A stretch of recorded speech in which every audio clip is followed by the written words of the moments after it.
Punching Up, a Nintendo podcast, is brought to you by you. If you want to learn how to support our show, go to patreon.com/laststandmedia.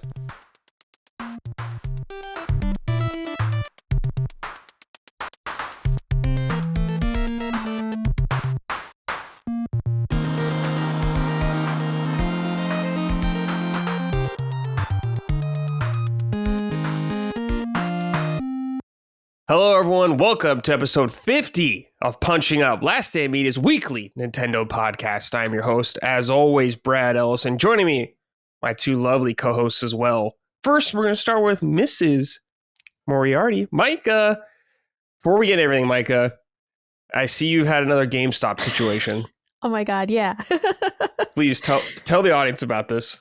So I still had some of this trade credit to spend, right? And even after this order I made, I still have like $70 more in trade credit. So I ordered 3 games for my Xbox. I ordered Infinite Wealth because I did not have that yet. I ordered a copy of Zoo Tycoon for Xbox One because I loved that game and just never actually owned it. I had it from Gamefly, I think, when I first played it.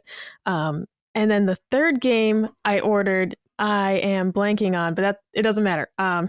So I ordered some games. Oh, it was Lost Judgment for Xbox. Oh, okay. Nice.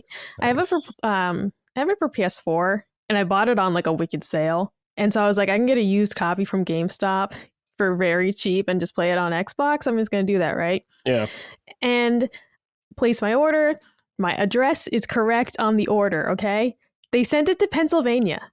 I get a tracking update, and it's like, your order's been delivered, and it says delivered to Easton, Pennsylvania. I don't know where that is. I don't know how this happened. I logged in again to the website. My address is correct on the order. I email customer service. They can see it.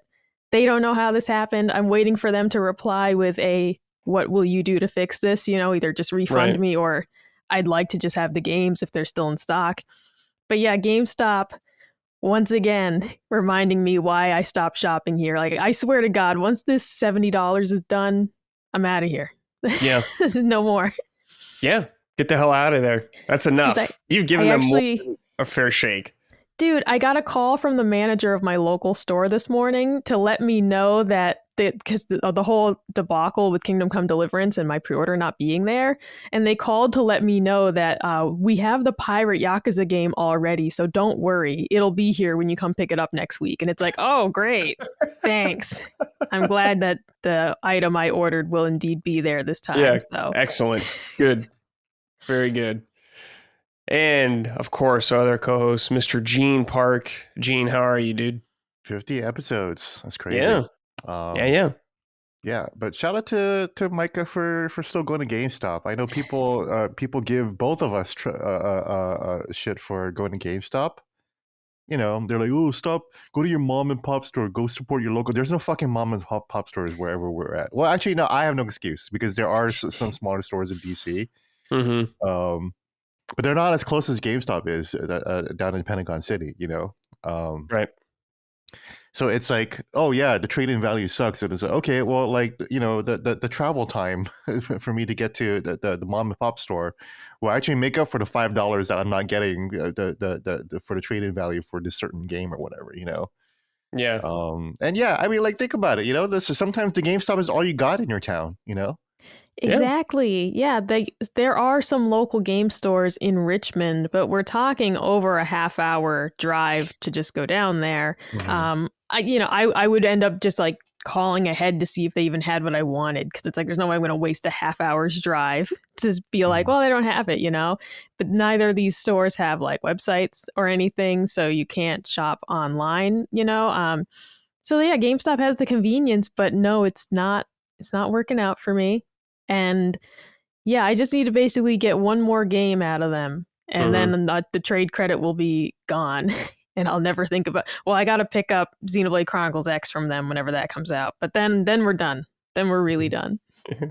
Hopefully they have that as well on time. You know, hopefully, because that might be a game I order like a backup copy from Amazon, you know, and be prepared to return it. I swear to God, because like that's going to be a game that's potentially hard to find. I don't know how many of those they're printing. I don't know. What game was it again? Xenoblade Chronicles X. Yeah, I you're mean, right, yeah. JRPGs in general would be rarer, right? Getting a JRPG is a safe bet for a physical copy for sure. well, yeah. This news that the Lunar Remastered Collection will not do pre-orders. It's just going to be available to purchase on Amazon only for physical copies, but no pre-sale. And it's like, this is shit. All right. They're like, no, we'll have plenty of copies. It's like, I doubt it. And now I'm feeling upset. Like I might not get one. What are you going to try to buy it on? Switch? Yeah, I want it for Switch. Okay. So we'll see. But like as soon as because I've been refreshing the Amazon listing every day ever since it went live to waiting for the presale, and finding out now that there will not be one is like garbage news.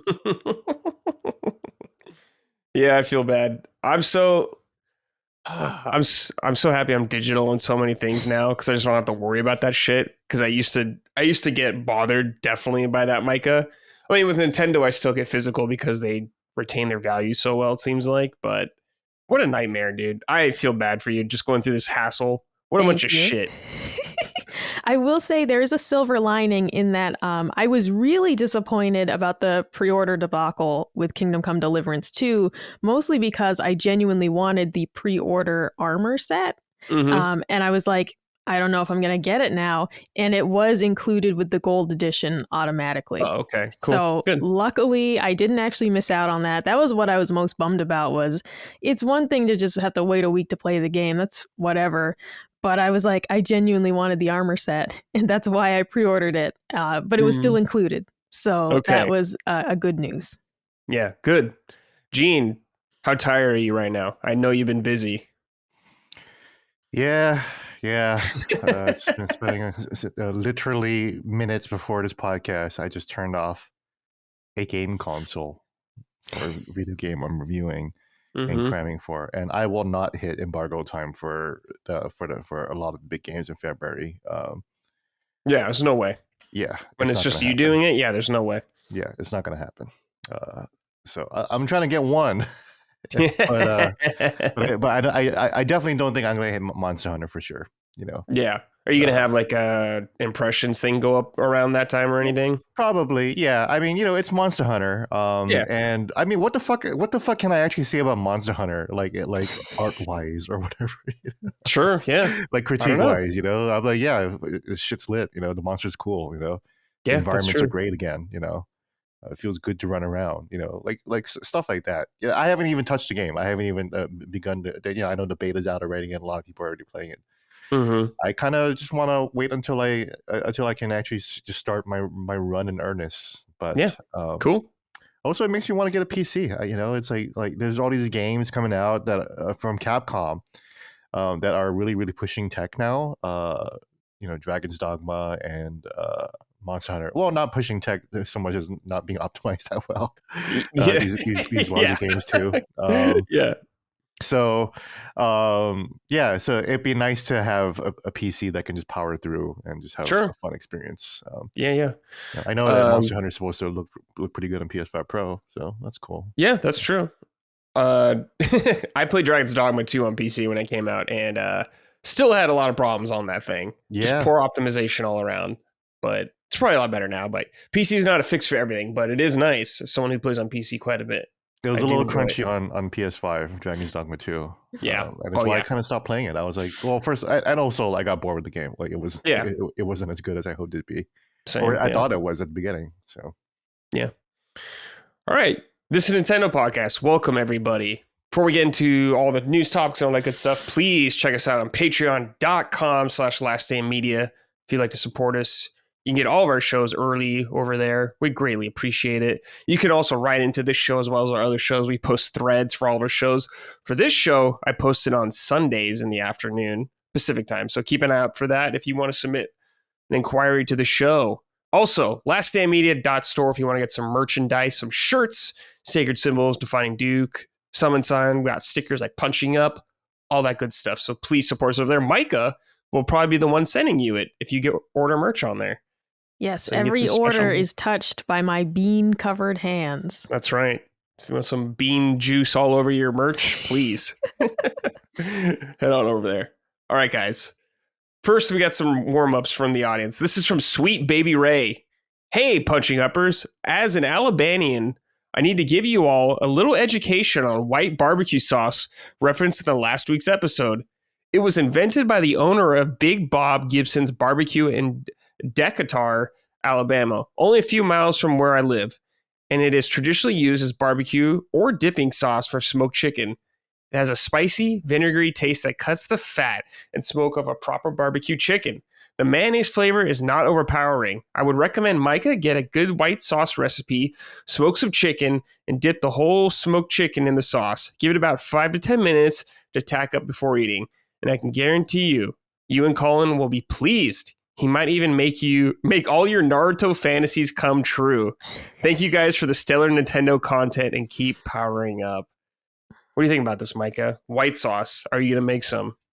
Yeah, it's still a no for me. It's just part of it is the look. I strongly dislike, this is tangentially related. I strongly dislike Alfredo sauce. Okay. Same. Nice, Micah. We're aligned again. Yeah. So in that same vein, I really dislike things that look like Alfredo sauce, and I struggle even if it's a completely different flavor. I'm like, it just looks unappetizing because I really hate that taste. And so like there are some very rare exceptions, but I'm just not vibing with the white sauce. Like if you Google it, it just doesn't look good to me. And it's partly because there is still mayonnaise in it. People who say like, oh, it's not overpowering, and it's like, yeah, but is it there? Like I just simply don't like mayonnaise. It's not pleasant to me. Like I get fish and chips, I'm not getting tartar sauce. I'm just having it either plain or I'll dip in some like cocktail sauce, okay? But it's just simply a no. You can't overpower it enough unless, like I said, like baking desserts. So I appreciate it. I think the way I would try this if I were to is maybe I'd order a little side cup of it. There's a really good barbecue place nearby us. If they have it on the menu, I would consider ordering a little cup of the sauce and trying it. But I definitely don't want to take the time to make it and then just hate it. Yeah, that's fair. This is an anti-mayo podcast, by the way. Yeah. So just be aware, everybody. We're not about that. No. Gene, does this sound good to you? This whole explanation from Sweet Baby Ray. Yeah, sounds good. I mean, okay. I can take, like I said, like, my favorite chili recipe in Hawaii has mayo in it. So I can, if you disguise mayo, that's fine. I don't like mayo.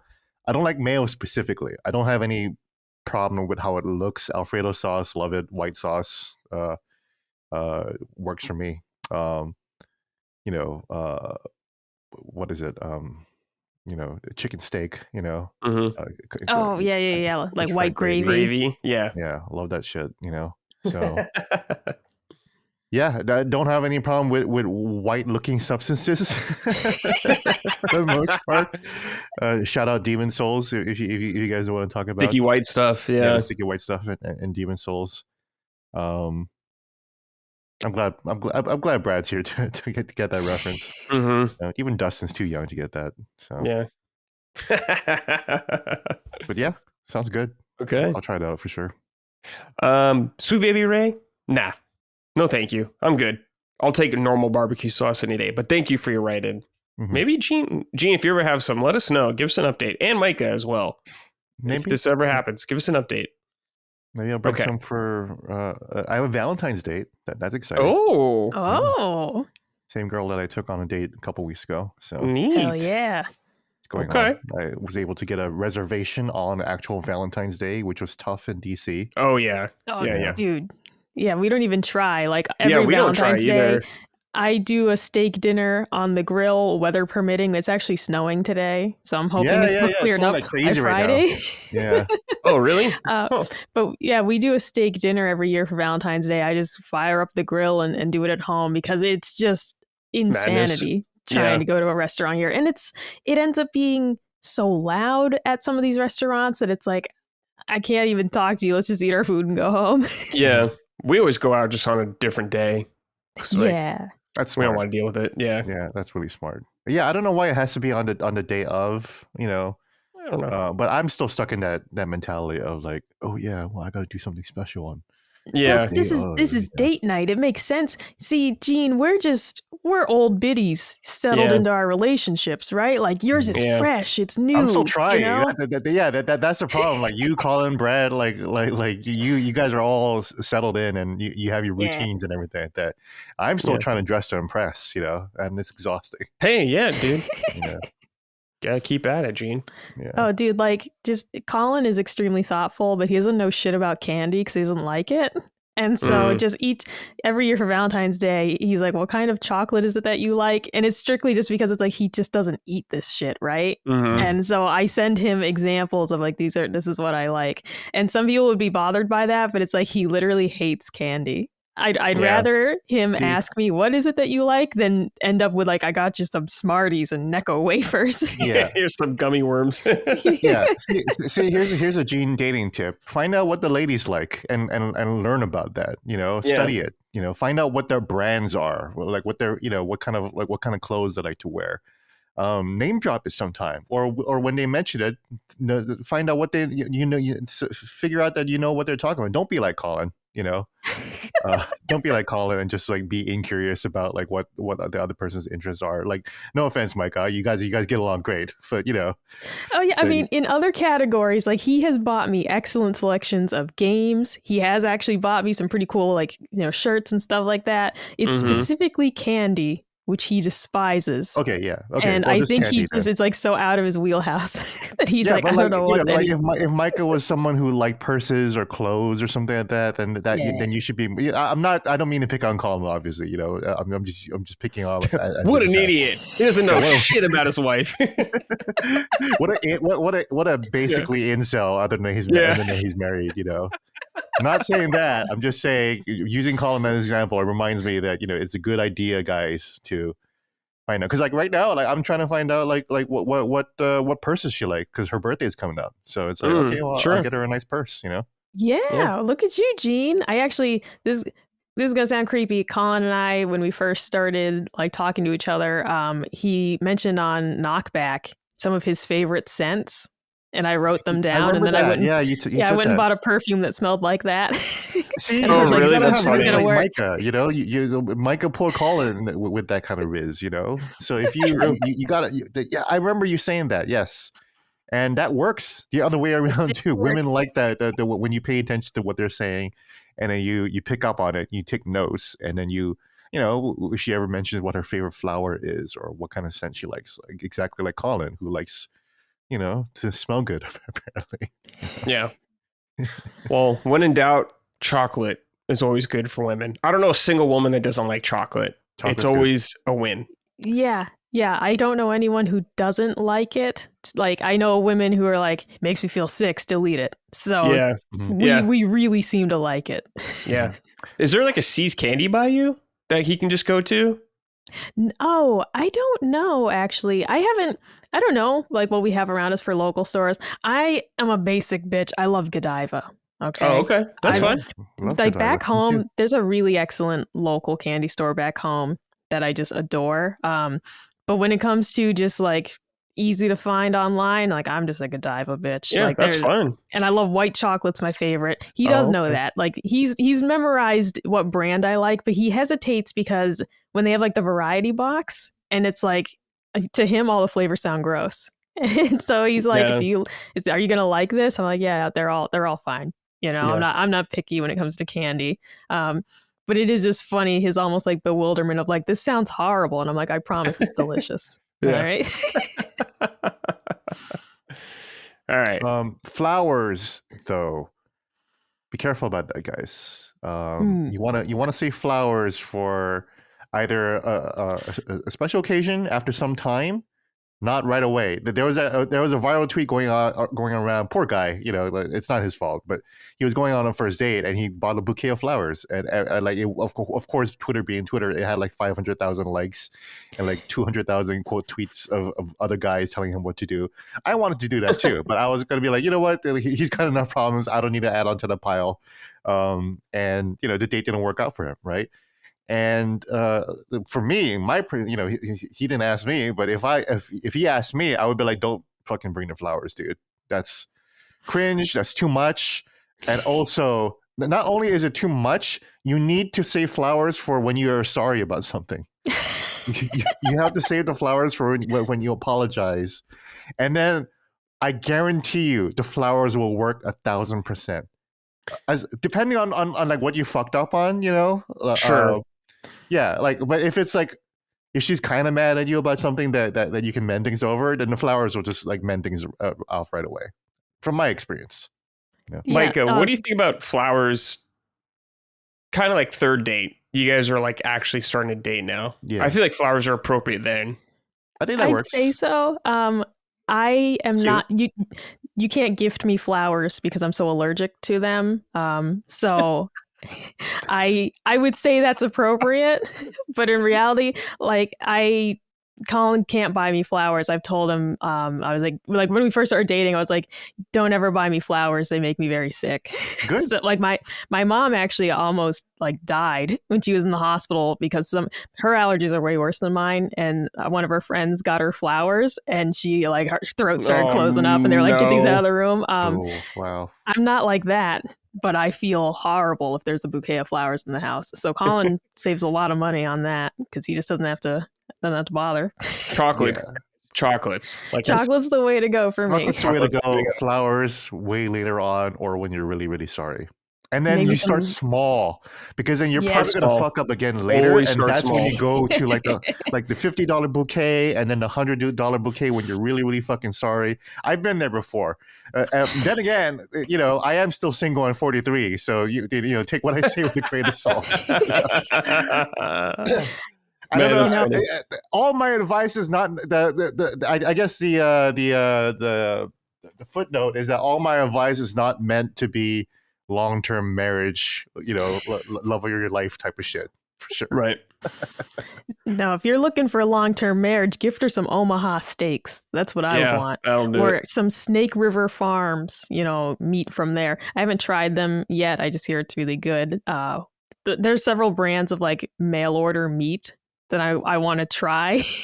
And I just keep hearing about them online, but it's sketchy to order meat off the internet. So Yeah, that freaks me out. I'm not ready to do that kind of stuff yet. Ordering meat, good lord. I mean, I ordered those round hot dogs, right? And that worked out fine, but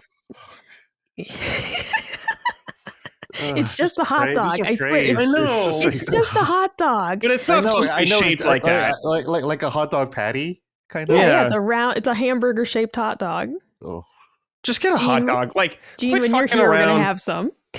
we're having ham I can't dogs. have any. Remember that I can't eat that anymore. So Damn it. yeah.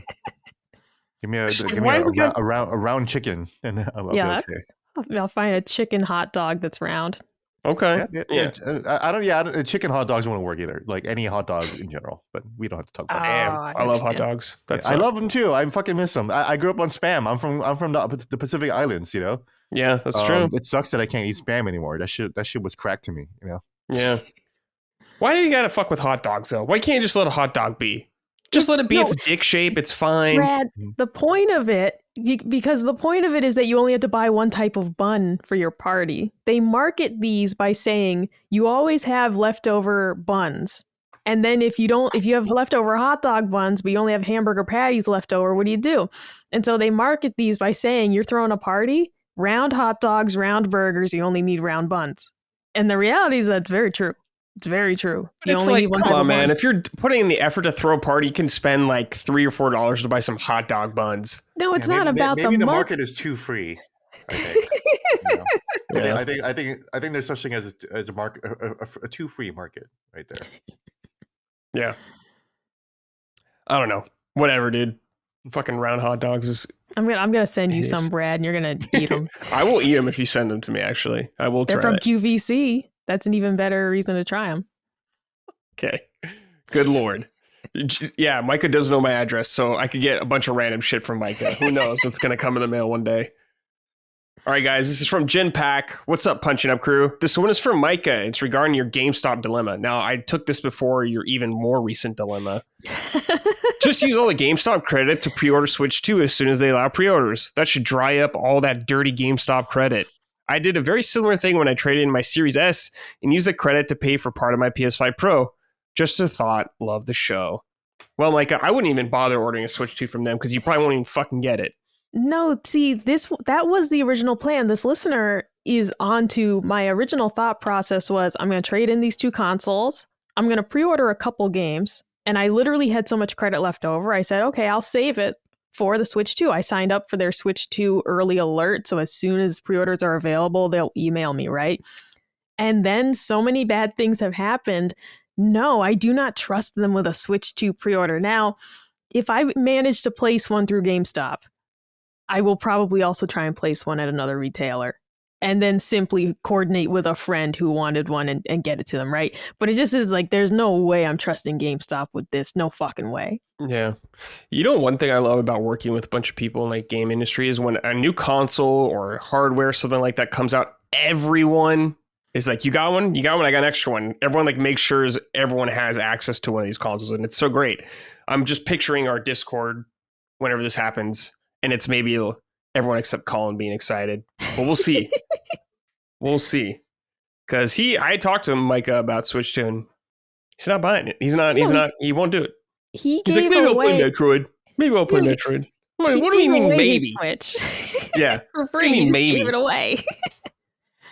What a guy. All right, and this is from Xbox loves that corner chair in the hotel room. Not Shannon. This is very, the cuck chair.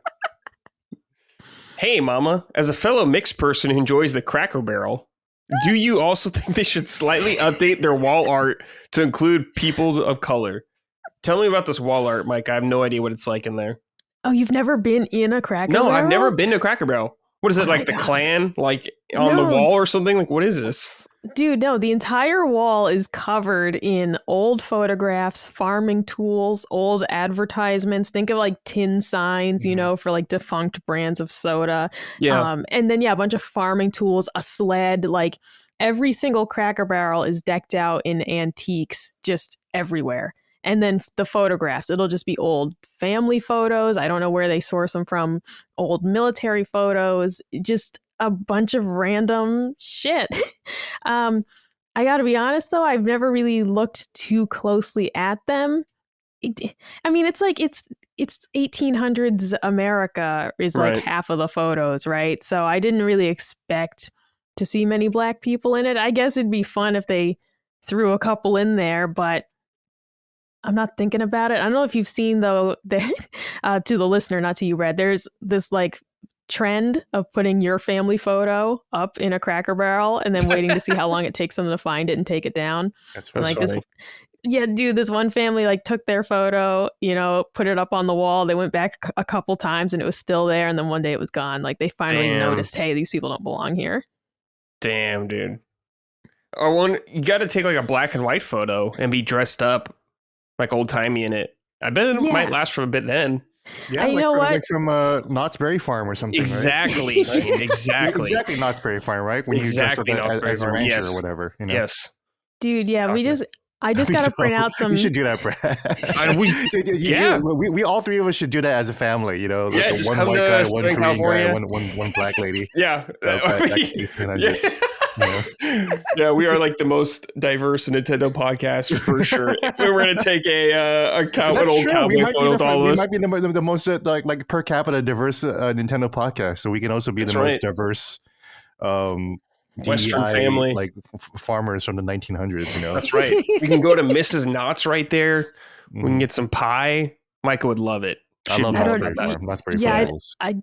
I only know this from the tweet that Shaq did, where it said, my butt's too big to fit in the roller coaster. And it's like, that's me yelling because he couldn't fit in any of the rides. But I don't know what Knott's Berry Farm is. I've never been to one. Well, there's only one. It's in Southern California. There's only one. I assume this was like a Six Flags. Is there really only one? Just the one that I've been to? Wow, that's crazy. Yeah, it's they invented the boysenberry there back in the day. So Knott's Berry Farm, pretty legendary. They invented the berry? The boysenberry, yeah. I believe so. Wow. See, you know what? Actually, the plan for Cracker Barrel will be I'm going to print out some photos of George Washington Carver and just hang those up. And maybe we'll just start integrating into the Cracker Barrel a little bit. Yo, man, shout out Knott's Berry Farm. I haven't thought about that place in a long time. It's like here, Micah, Disneyland's probably like the most premium. Knott's Berry Farm's probably like below that, I'd say. Like a Hershey Park. Maybe. I'm not sure. I've never been to a Hershey Park, so I don't really know. Me But Knott's neither. Berry Farm. But you know what it is. Dustin would probably know. That's Pennsylvania shit. So, but yeah, shout out Knott's Berry Farm, dude. Good shit. Oh yeah. I love that Gene brought that up, dude. Nice pull, Gene. That was good. Yeah, you can tell I used to live in California for That's for a right, little dude. bit. Yeah. You were in There you yeah, you're pretty close to that. Because Yep. you were in Fullerton, Orange right? County. I was in Orange County. Yeah. Fullerton. Yeah. We're Fullerton. Okay. Fullerton, and then Huntington Beach. I lived in Huntington Beach for a bit. Oh, you lived in Huntington? That's funny. Yep. I live like 20 minutes from Huntington. Yeah. I went to me BU living in school Huntington Beach is why I know how politically diverse California actually is. 'Cause I was in the heartbeat of conservative Yeah, California dude. right there. Yeah, Huntington Beach is pretty wild, man. Yeah. Wild city. Yeah. Newport Beach, of course, definitely. Yeah. Definitely conservative. And Yeah, absolutely. it's Orange super County, I rich. think, mostly is. Yeah. Yeah. I remember I used to like do tutoring for math, and like I would just show up to like this chick's like yacht or whatever. I'm just like, what? Yeah. There's a lot of money over there. All right, I guess Definitely. we'll teach here. You know. Oh, yeah. All right. I didn't tutor math. I was lying. What? Gene's just trying to hook up with some hotties. Yeah. I think I was tutoring journalism. I forgot what I was tutoring. Okay. But it definitely wasn't math because I was like, what the fuck? I was like, why the fuck did I tutor math? I failed math in college, so I definitely wouldn't be teaching. None of this ever happened. Gene just played My Summer Lesson on VR. And Oh, this is yeah. where all the memories are coming from. Yeah, maybe. That's true. I watched They're a all lot in of Rest. Fortnite. Yeah, he watched a lot of Arrested Development. That's what everyone thinks Newport Beach is like. Yeah, for sure. That's All why right. I watched Arrested Development when I found out that it was in Orange County. I was like, wait, Yeah. this whole show is Yeah. about Orange County people? It's like gotta Balboa watch it. Island. Yeah, man, there was like a weird Orange County craze in the early 2000s. I don't know what that was about. Yeah, but the Orange movie with Jack Beach, Black. Orange, that Yeah, one, Orange- the beach, Yeah. Orange County became kind of a hotbed for a little bit, and I was there for a lot of it actually. Yeah, It's you were weird. probably there around the time. Yeah, Yeah. weird times. It's As someone probably who because lived like here. that's where like No Doubt and like you know like Mhm. a lot of the rock bands that Colin likes. Yeah, I basically. think like Offspring's from here and stuff like Yeah. that. Thrice is like from Irvine, where I live. Mhm. So there's a lot of people around here. All right, whatever. Video game time.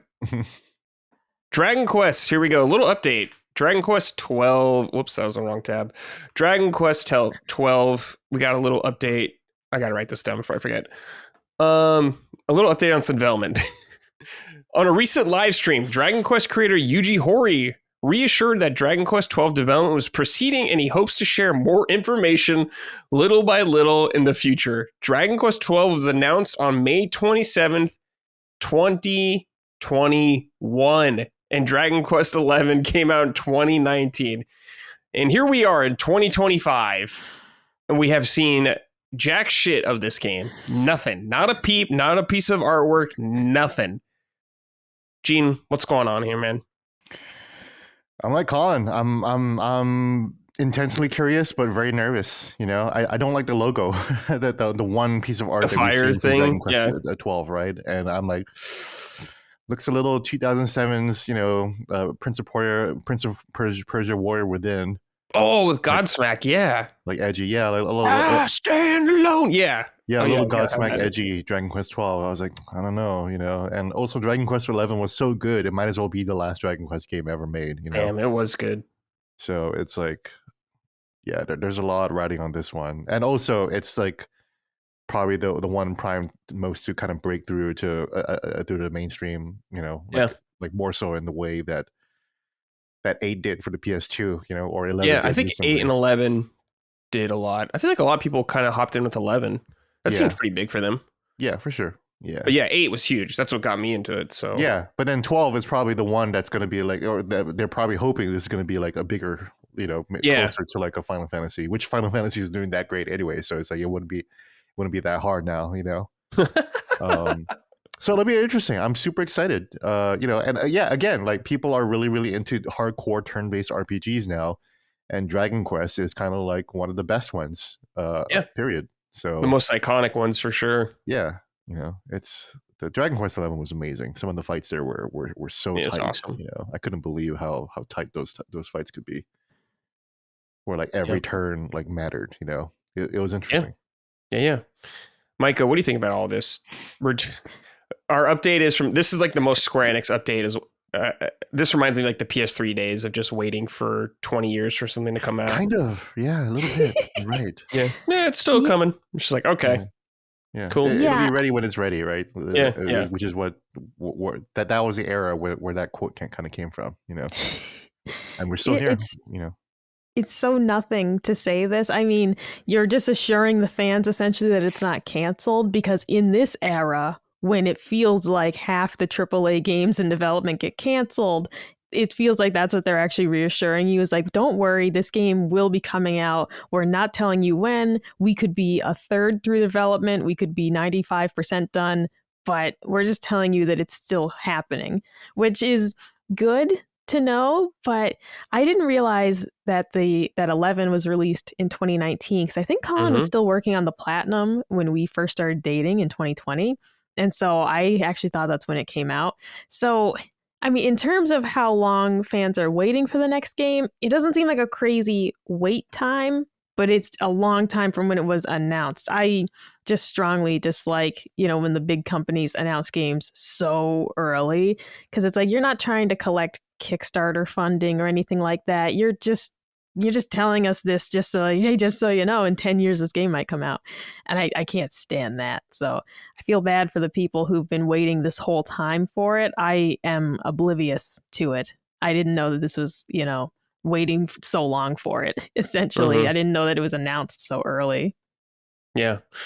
Well, as a Square Enix fan for a long time, I'm used to this. I'm sure Gene is as well. So it's just business as usual, it feels like. So we'll keep waiting. Pretty much. There it goes. I mean, I'm still waiting for other Dragon Quest games to get imported too. I mean, I would 11 kind of be more hyped for 10. that for like 10 or 5 or 8 again, even to be remastered or remade, somehow just re-released, Yeah, 5 was on DS. I think that was the last DS. time.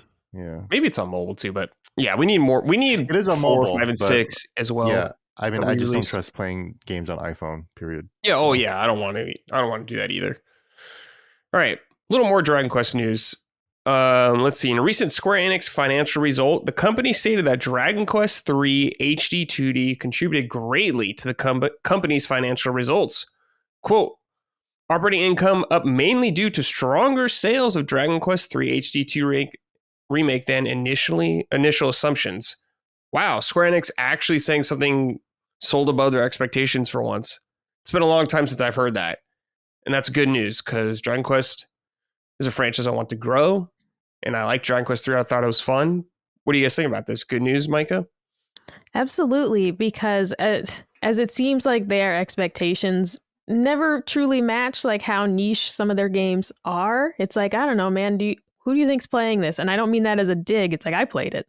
Yeah. But this is not for the Fortnite kids. Like, this is not for the mainstream crowd necessarily. No. So I'm happy to hear this. And to your point, Brad, I hope this means continued remakes. I hope 1 and 2 sell very well. And I hope that pushes them to do more of these, to get more of these games onto the modern consoles, because it is so rare to see them say, oh, we're very happy with these sales numbers. Yeah. Any thoughts, Gene? You're right that this is an unusual thing for Square Enix to say. You know why it's unusual? It's because it was a cheap game to make compared to the expensive games. Expensive games that they it's not so much a mismatch of their expectations, it's a mismatch of their budget, where they're expecting Final Fantasy VII Rebirth or Final Fantasy 16 to sell like God of War. That's literally it. That's on the flat of it. That they're like, we made Final Fantasy 16 like God of War. It's epic. It's dark. It's bloody. It's adult. Why aren't people buying it like God of War? That's the big question that everyone is asking themselves in Square Enix right now. Yeah. And it's like, because I don't know, it's a 16 Final Fantasy. Like there's a lot of different reasons why the game didn't sell well. Also not being that great either, not being like the runaway masterpiece that it probably required to be, That's the thing. Final Fantasy, the thing is that Rebirth is kind of like that game though, which is sad. Like when I was playing Rebirth, I was like, man, this is probably as close to like the Breath of the Wild moment that Final Fantasy can get in terms of like this is a really really solid, excellent game that I think that should turn things around. You know, but yeah, a lot of people still didn't buy Rebirth. Probably less than 16. You know. Yeah, maybe. I'm not sure, but yeah. Final Fantasy is just not as big as it used to be, like in the 90s. So it's just not as big as it used to be. So Dragon Quest is getting bigger. It sold 2 million 2 months ago, from a couple months ago, from what I can tell, and that is less than Final Fantasy 16. But because it's like 1,000 times cheaper than Final Fantasy 16, they're like, oh yeah, it did great. You know, yeah, great. And it's also assumptions because it didn't cost as much to make. Yeah, and like I don't know. There's no voice acting. Final Fantasy 16 has a ton of voice acting. You have to pay Ben Starr all those millions of dollars. You know, I don't think he made millions, but that'd be awesome. All those billions and trillions of dollars. Rich ass Ben Starr. This is how you guys. This is how some of you guys in the audience talk when you guys talk about us. Like I saw someone call Micah a millionaire. I'm just like, what the fuck? You know, like a multi-millionaire. You know. Oh, yeah, we're all dude, multi-millionaires. I got called bougie when we bought the Subaru Impreza. And that was it's like I traded in my old car, which like took $8,000 off the cost of it. And it's like, it's a Subaru, man. It's a Subaru. Yeah, it's not like she bought a Bentley. No, especially because like where I live, you see Mercedes and you see like these fancy brands everywhere. And it's like, bro, I just wanted a Subaru Impreza hatchback. All right. Like that was my dream car. It goes back to what I'm saying. You guys have to understand what these brands actually are. You know, if you're buying a girl a Subaru and you think, oh yeah, man, I'm really like spoiling her with my Subaru here. You know, it's like, no, you're not. You're not some ultimate sugar daddy, but buying your girl a Subaru. She would more be impressed with a Mercedes or a Beamer or a Tesla, I guess. You know. Or anything you know like what though? None of those brands come in fun colors. Okay, because like as a very slight upgrade, I also looked at the Mazda that it's like very similar to the Impreza hatchback. It comes in gray, white, and like black, and I was like, sucks. The Subaru comes in this really cool. Oh, it's like the blue of that slime behind you, actually. It's really? Like a light blue? Yeah, and because my old car was yellow, so like a fun color is a must. And it's like, bro, fucking the high end cars, they only come in boring colors. So it was like, no. You gotta get like the really fancy sports cars. You could probably. Oh yeah, I mean, get bright colors. Those you can get. Yeah, there was like sweet ass pink BMW. In my hometown that I'd always see driving around. I was like, that thing is fancy. Yeah. But then she'd be like driving up on the curb and shit because BMW drivers are awful. All right, guys. Let's see here. I got this right before we started filming, but this is a report from Tom's Guide, this website, tomsguide.com.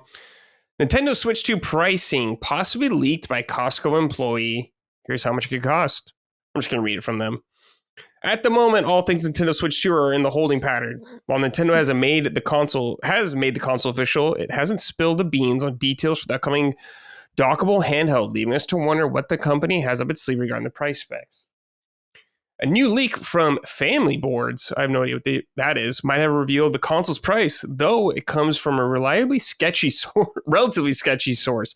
A Costco employee in Canada posted a placeholder price card that shows the console price at Canadian $499. Before you panic about a $500 price tag, remember that Canada's dollars, after converting to USD, that number drops dramatically to $348.50. 58 cents. 348, 349.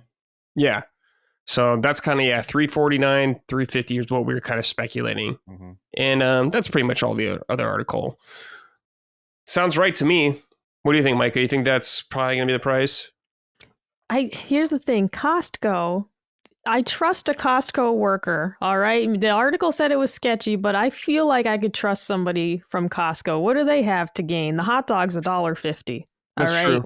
Why would they try and lie to me? So, and as we've discussed, part of the idea of the pricing is where do you start so that you can later upgrade someone to an OLED model? What's your base price so that you can later sell them the upgrade and have it still be a popular item? We don't want it to not sell. They want this to be an upgrade that a large number of people would say, yeah, I'd buy that. So I think $350 could be a believable price. I'd certainly be happy with that. Like, I'd be thrilled if it was, cheaper than $400, and that would only be good for future upgrades and different models that they want to make. Yeah. What do you think, Gene? Any thoughts? Yeah, sounds about right. I don't know. Yeah, I think you nailed it, Micah. Yeah. Kind of setting it up for the future as well. Mhm. The inevitable $450 Switch or $500 one that we'll buy. Me and Gene at least will buy it. I wonder how many Switch 2s we'll buy combined as a group. Because I feel like I'll buy at least 2 or 3. I'm going to buy one. I'm going to wait till it's on its last legs, and I'm going to buy whatever light That's model true, yeah. they You're have gonna out at the time. let that puppy ride. Yeah. Gene's going to get like 4 or something like that. Xenoblade 1. I'll get one more. Well, because I'll probably get my review card. Well, here's the thing. I have 6 Switches. 3 of them are from Nintendo. So Okay, so you've bought 3 total, actually. Okay. I bought 3 total. One was a Zelda OLED, and technically the only reason why I had an OLED in the first place was because Nintendo sent it to me. Yeah. I just bought a Zelda OLED just for myself, and then the Switch Lite. The first Switch Lite was from Nintendo, and the second was mine. And then I bought a Monster Hunter Switch. That was my third one, basically. So yeah, we'll see. I'm gonna guess like 6 between us. in the end, probably 6. That's my guess. Well, right, because actually, I mean, Colin is definitely not going to buy one for himself. When I first met him, he had his own Switch. He later gifted it to a friend. So between the two of us, we have had 3 consoles. But yeah, this time around, it's probably going to be 2 max, unless perchance, maybe it's something that I talk to my sister about and say, like, do you want to upgrade the kids' Switch for Christmas? And that's something I can get for them, right? Or try to anyways, if it's available. So maybe technically I would have bought another one, but it's hard to even know what's going to be available holiday time. If this is going to be a Wii situation, and, kids like poor little Dustin, whose parents are like, we will buy it as soon as we can, but we cannot get you one for Christmas. It doesn't exist. So. Yeah. Yeah, I'll probably have to buy my nephew and niece's one. So I'll be excited to buy it, though. It is fun buying kids new hardware like that. All right, let's see here. Warioland 4 coming to Nintendo Switch Online. So this was a Game Boy Advance game. I actually haven't played this one. Gene, have you played this? No, I did not. I don't think so. Maybe I did, but if I did, it doesn't hold a strong memory for sure. Wario games, I barely remember. I feel like I'm stoned, even when I was playing them as a kid. That I'm taking drugs. Yeah. I mean, Wario games. I mean, WarioWare itself, a completely different genre of game, but like the whole game is like TikTok, where it just kind of keeps moving and moving. Yeah, you're right. It's for your Zoomer brains. Warioland for sure. is a platformer, and they were very good. I played the original Warioland games, but I don't think Me I played too. this one. Yeah, I had the first one on Game Boy, and it was sick. I loved it. Yeah. Micah, have you played this? I have not. And watching this trailer, Gene is absolutely right. I feel like I'm on drugs just watching this. Wario is playing baseball, but he's like, his face is on the ball. He's riding past a cactus that is curvy like a woman. And like, what the hell is that? Why? This is so strange and so weird. And I love Wario. He's always like one of my go-tos in the Mario, party style games, kart and all that. I love choosing Wario because he always has weird poses and things. He's always doing odd stuff. But this is just bizarre. Available on Valentine's Day. It's perfect. Yeah. You should play it with your lady friend, Gene. Yeah. You take her home and be like, do you come like back to my place? What I got waiting at home. Yeah. Copy of Warioland. Boot up the Game Boy Advance app. Oh, hold on, I have to update it first. Yeah, because you have to update the app to refresh. I know. Oh man, that's funny. Before you get to real hot stuff. Yeah. But shout out Warioland. Oh, I also saw something about I believe they said someone, it might have been Furukawa was saying this, that NSO will just kind of transfer to Switch 2. So hopefully all these things will be out right at the gate. You don't have to worry about them drip feeding a lot of these old games. So That'd be good news, but we'll see. It's Nintendo. I'm not getting my hopes up. All right. Let's see here. Oh, we had a write-in. This is from Joey Lotus. Hey, puncher uppers and first lady to Kazuke Moriarty. Warioland. No, he's not the Kazuke. He is just a lowly sand ninja. All right. There's only one higher up, and it's Dustin as the Hokage. Warioland is coming to NSO this week. It's easily one of my favorite GBA games and probably the best of the series. Do you think it's time we finally get a new entry, or do you prefer the big N? Stick with WarioWare. Cheers. All right, Gene, do you want a new WarioWare game or a new WarioWare game?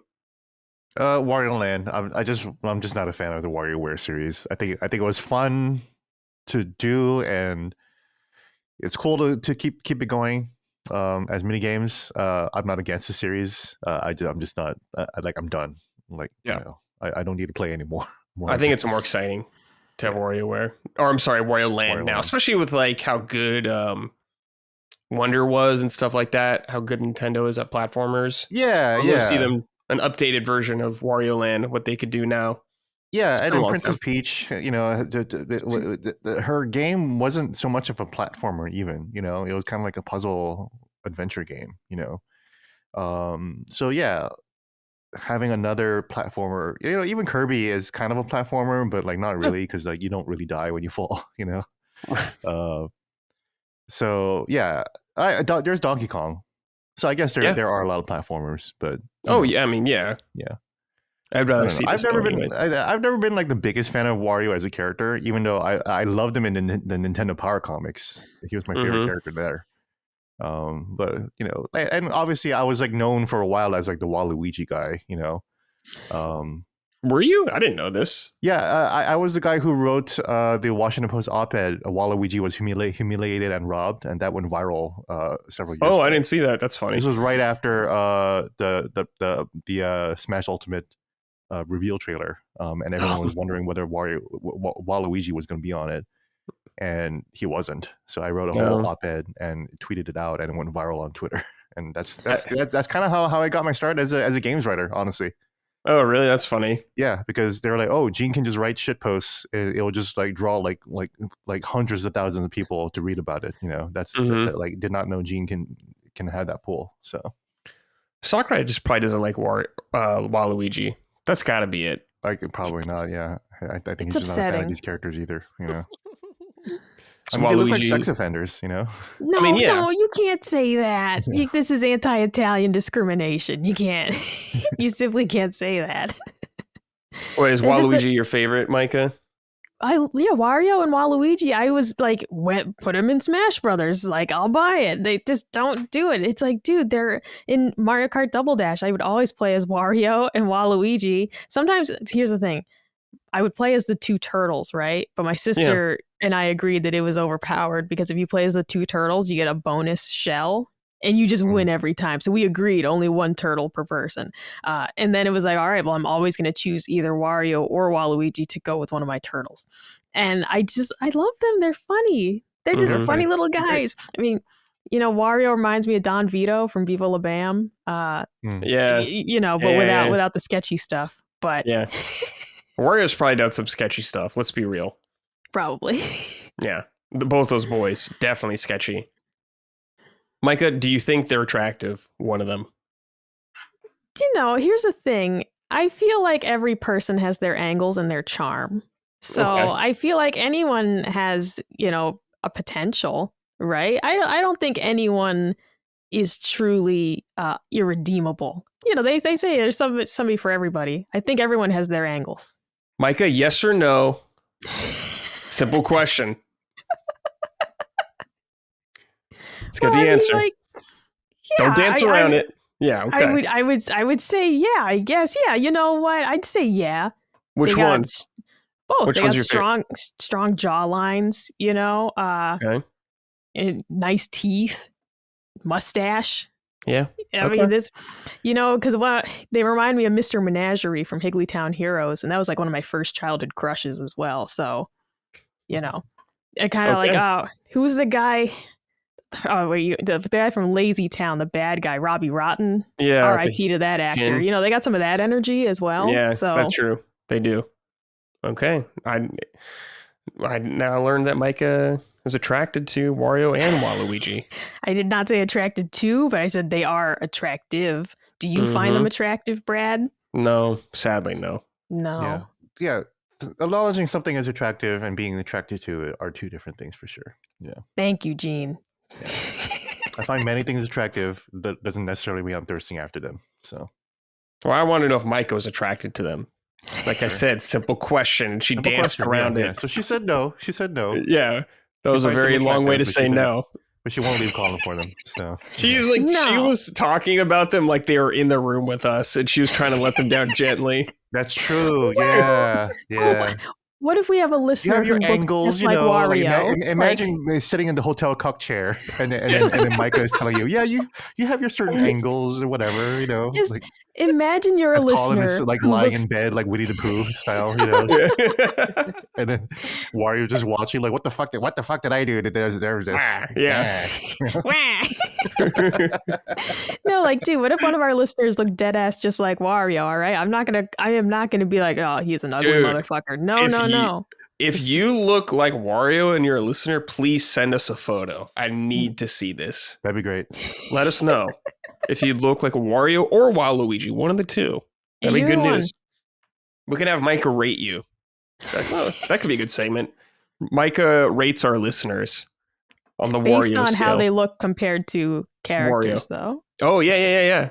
Yeah, that's a good idea. Okay. We're not just rating people. Yeah, we're just like a extremely judgmental podcast. It would just be very mean. Yeah. No, let's just get even more toxic. Let's get like real toxic. Fucking ugly. Dude. I mean, he died, but I don't know if you guys ever watched. Did you ever watch Kevin Samuels, the black guy who used to give like relationship advice? Yeah. You told me about. You told me about him before. Dude, I mean, it was a funny show, but like, as women would call in and he'd be like, tell me your dress size, like first question. And because he was essentially, and then he'd be like, what would you rate yourself? You can't say 7. Because he would force you to lock into either a 6 or an 8, right? And then he would basically base the relationship advice on how attractive you were. Because he'd be like, if you're only a 5, you can't expect $1 million man. Like he would go on and on basically. Yeah. Like if that's really funny. It was so fucking funny. Yeah. I guess all these women making demands or something like that. And then he's like, come on, let's be realistic here. Yeah, like, and he was like a jerk, but I can't believe people called in. Like, the dude was so mean. And I can't believe these women kept calling him for advice because he was like incredibly mean. I don't know, people calling in the weirdest stuff. I would never do that, dude. I could not. I'd be so embarrassed to do that. Oh my God. God bless all you women that got roasted live on air. They would pay for them too, because he would do this thing. It was primarily a black show, obviously. He would do this thing where if people weren't paying like for enough super chats, he would start playing this country music until they like started paying for it. And then so all the donations would roll in and then he'd turn it off. That's really funny. It was fucking bizarre. Yeah, rest in peace, Kevin Samuels. He was found dead in a hotel room or something. Oh, geez. Oh, my God. All right, guys, let's talk about, speaking of another game that got announced a long time ago and haven't heard shit about it. Wonder Woman. The game has been reportedly rebooted, and it's years away. So I'm getting this from Video Games Chronicle right here. Wonder Woman, which is being developed by Monolith Productions, will use the Nemesis system from their acclaimed pair of Lord of the Rings titles released during the last generation. The game was announced in 2021 at the Game Awards. Since then, nothing has been shown from the project. Now, according to Bloomberg, the project was rebooted last year and has switched directors. Quote, one of the company's biggest bets in development, a video game based on Wonder Woman, has struggled to coalesce, according to people familiar with the project. Early last year, it was rebooted and switched directors. The game has already cost more than $100 million, said the people who asked not to be identified discussing non-public information, and is still years away from release, if it even makes it to the market. Elsewhere, it's it doesn't matter. All this is like, wow, game's closing. But Wonder Woman announced 2021 was rebooted last year. What's going on? WB, total shit show, on fire. Seems like with all the games, Harry Potter did very well for them, which is good for them because it seems like everything else has been not good. I guess they have Mortal Kombat, which probably does okay. No, Mortal Kombat's doing terrible. It's terribly doing. Oh, MK1? Oh, Is it doing really no. bad? MK1 is doing really bad right now. Yeah. Oh, damn. Okay, well, then they're in big trouble all around. Yeah. They're in trouble right now because Mortal Kombat is not doing it. The Mortal Kombat community like seems to hate the game. Really? Don't like the characters. Nobody's playing it except for Sonic Fox apparently. Damn. Wow. That's a disappointment because, like, obviously, I have not followed the fighting scene in quite a while. But when Mortal Kombat 10 was out, I remember it was huge. It was, yeah. And all the updates, and I would always be like first in line to see like the new characters people were playing as. I just loved watching people play it. As a huge disappointment that this one is not doing MK11 well. was huge too. MK11 had a long live service leg, and people were even calling it like the adult Smash of the Smash for adults or whatever, and also kind of like mini Fortnite for like late 80s, early 90s characters. But that's not working that much anymore at MK1, and also people just don't like the characters now. So yeah, wow. Yeah, it's just not working. Like, wow, trouble. The ghost from Scream, whatever. Oh yeah, the guest characters and stuff. Yeah. Like the guest characters is where they make their money, and like nobody gives a shit. Oh, dude, yeah, because like Jason was so cool. He had this like awesome kick move that he did. That's the thing. It's like, man, I just loved seeing these different matchups, and the characters were just really, some of them just really inventive. And then when you mix in the guest characters and seeing how they all mash up, like Alien was a really cool character. There's this one fighter that I used to follow, Dragon, who always played as Alien, and it was incredible. And he was one of the only people to give like Sonic Fox like a run for his money in that game. And it was just a really cool like sequence to experience when that game was hot. So it was disappointing. Damn. Brutal. Sad to see. There you go. Warner Brothers allegedly canceling future. I'm reading fucking Bounding into Comics. That Gamergate site. Never mind. You fucking SEO motherfuckers. Got you, bitch. Yeah. Anyways, from what I hear, if I'm like listening to Maximilian Dude, like Mortal Kombat 1 is in trouble. So and then Multiverses is fucked, right? Yeah, it's already done. Yeah, I have no faith in WB, honestly. They're lucky that Harry Potter like hit. And Hogwarts Legacy did well. Of a game, but I thought it was all right. Not like incredible, but I thought it was all right. It's okay, but it didn't deserve to be like the best-selling game of last year. Well, I mean, it's just IP, the strength of the IP. It's just IP. Yeah, and you see the trophies. Like most people like barely touch the game. Yeah. Oh, it's a long game. Yeah. Long game. Yeah. But, dude, I mean, how many people treated it like Grand Theft Auto, just in the sense of they just ran around and played Hogwarts, right? Like how many like Potterheads were just thrilled to be running around Hogwarts, and you get to a point where you're just treating it like Grand Theft Auto, and you're not going to complete all the main missions. You're just running around having fun. Yeah, flying around. Exactly. Because I never played it strictly because I just don't have any experience with Harry Potter. And so it looked like a game that if you love the franchise, this is really gonna hook you in. And if you're not a fan, it's I don't know, it's not probably the best not. game ever.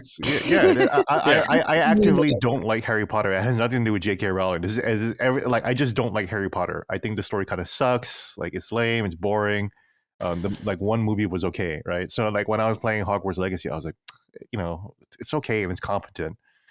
But if I was into the IP, then this would be a dream come true. But I don't like this IP. I definitely like it less than Indiana Jones. All the weird IPs that I actively dislike. Indiana Jones, I kind of dislike. I don't hate it. Harry Potter, I almost hate it. Yeah. But yeah, Wonder Woman, Monolith Soft, or not Monolith Soft. Shout out to Monolith Soft, Xenoblade Chronicles, Monolith or whatever. Productions. They're all fucked up, man. Yeah. Middle Earth, Shadow of War was already a fucked up game that was ruined by live service and online only elements. Yeah. All the way up until they had to kind of reconfigure the whole game to become a whole Shadow of War like 2.0. That on top of them goddamn patenting the Nemesis system, the system where if you fight a guy and you kill him or you defeat them, they could come back around the world and like have like a story or a vengeance type of thing. And it kind of like has this emergent gameplay like narrative going on. and that was popping up in the Middle Earth games, and that was dope. And then they patented it, so now no other game can do it. And then these fucking chuckle fucks can't figure out how to make a game out of it. I know. Like, you can't fucking do that for Wonder Woman. Yeah, it's weird. I don't understand. This is why I'm not that excited about like Insomniac superhero games. It's like, dude, like the superhero games are kind of like restricting imagination now. I think in terms of what you want to do in a game. Sure. Yeah. I mean, Wonder Woman games, like Wonder Woman's kind of big, I guess. I don't know. Like the Shadow War games, I've played them and they're fine. They're not like incredible or anything like that. And if it was just going to be the same thing, just Wonder Woman,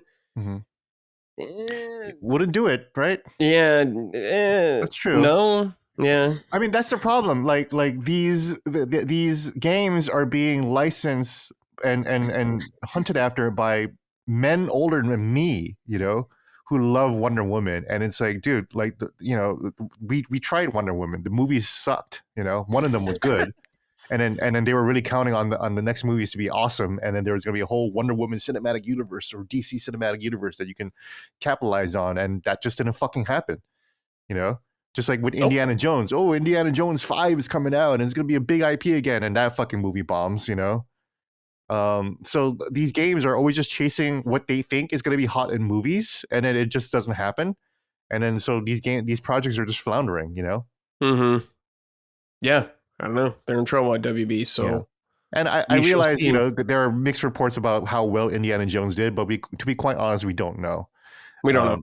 I'm going to say that it probably was below expectations, but we'll see. Sales-wise, probably. Sales-wise. I'm going to imagine as well. Yeah, I don't think it did terribly, and obviously I think it's a good game, but I think I don't think it did well. I'm willing to bet that it was below expectations. If it was above expectations, then I'll eat shit, So.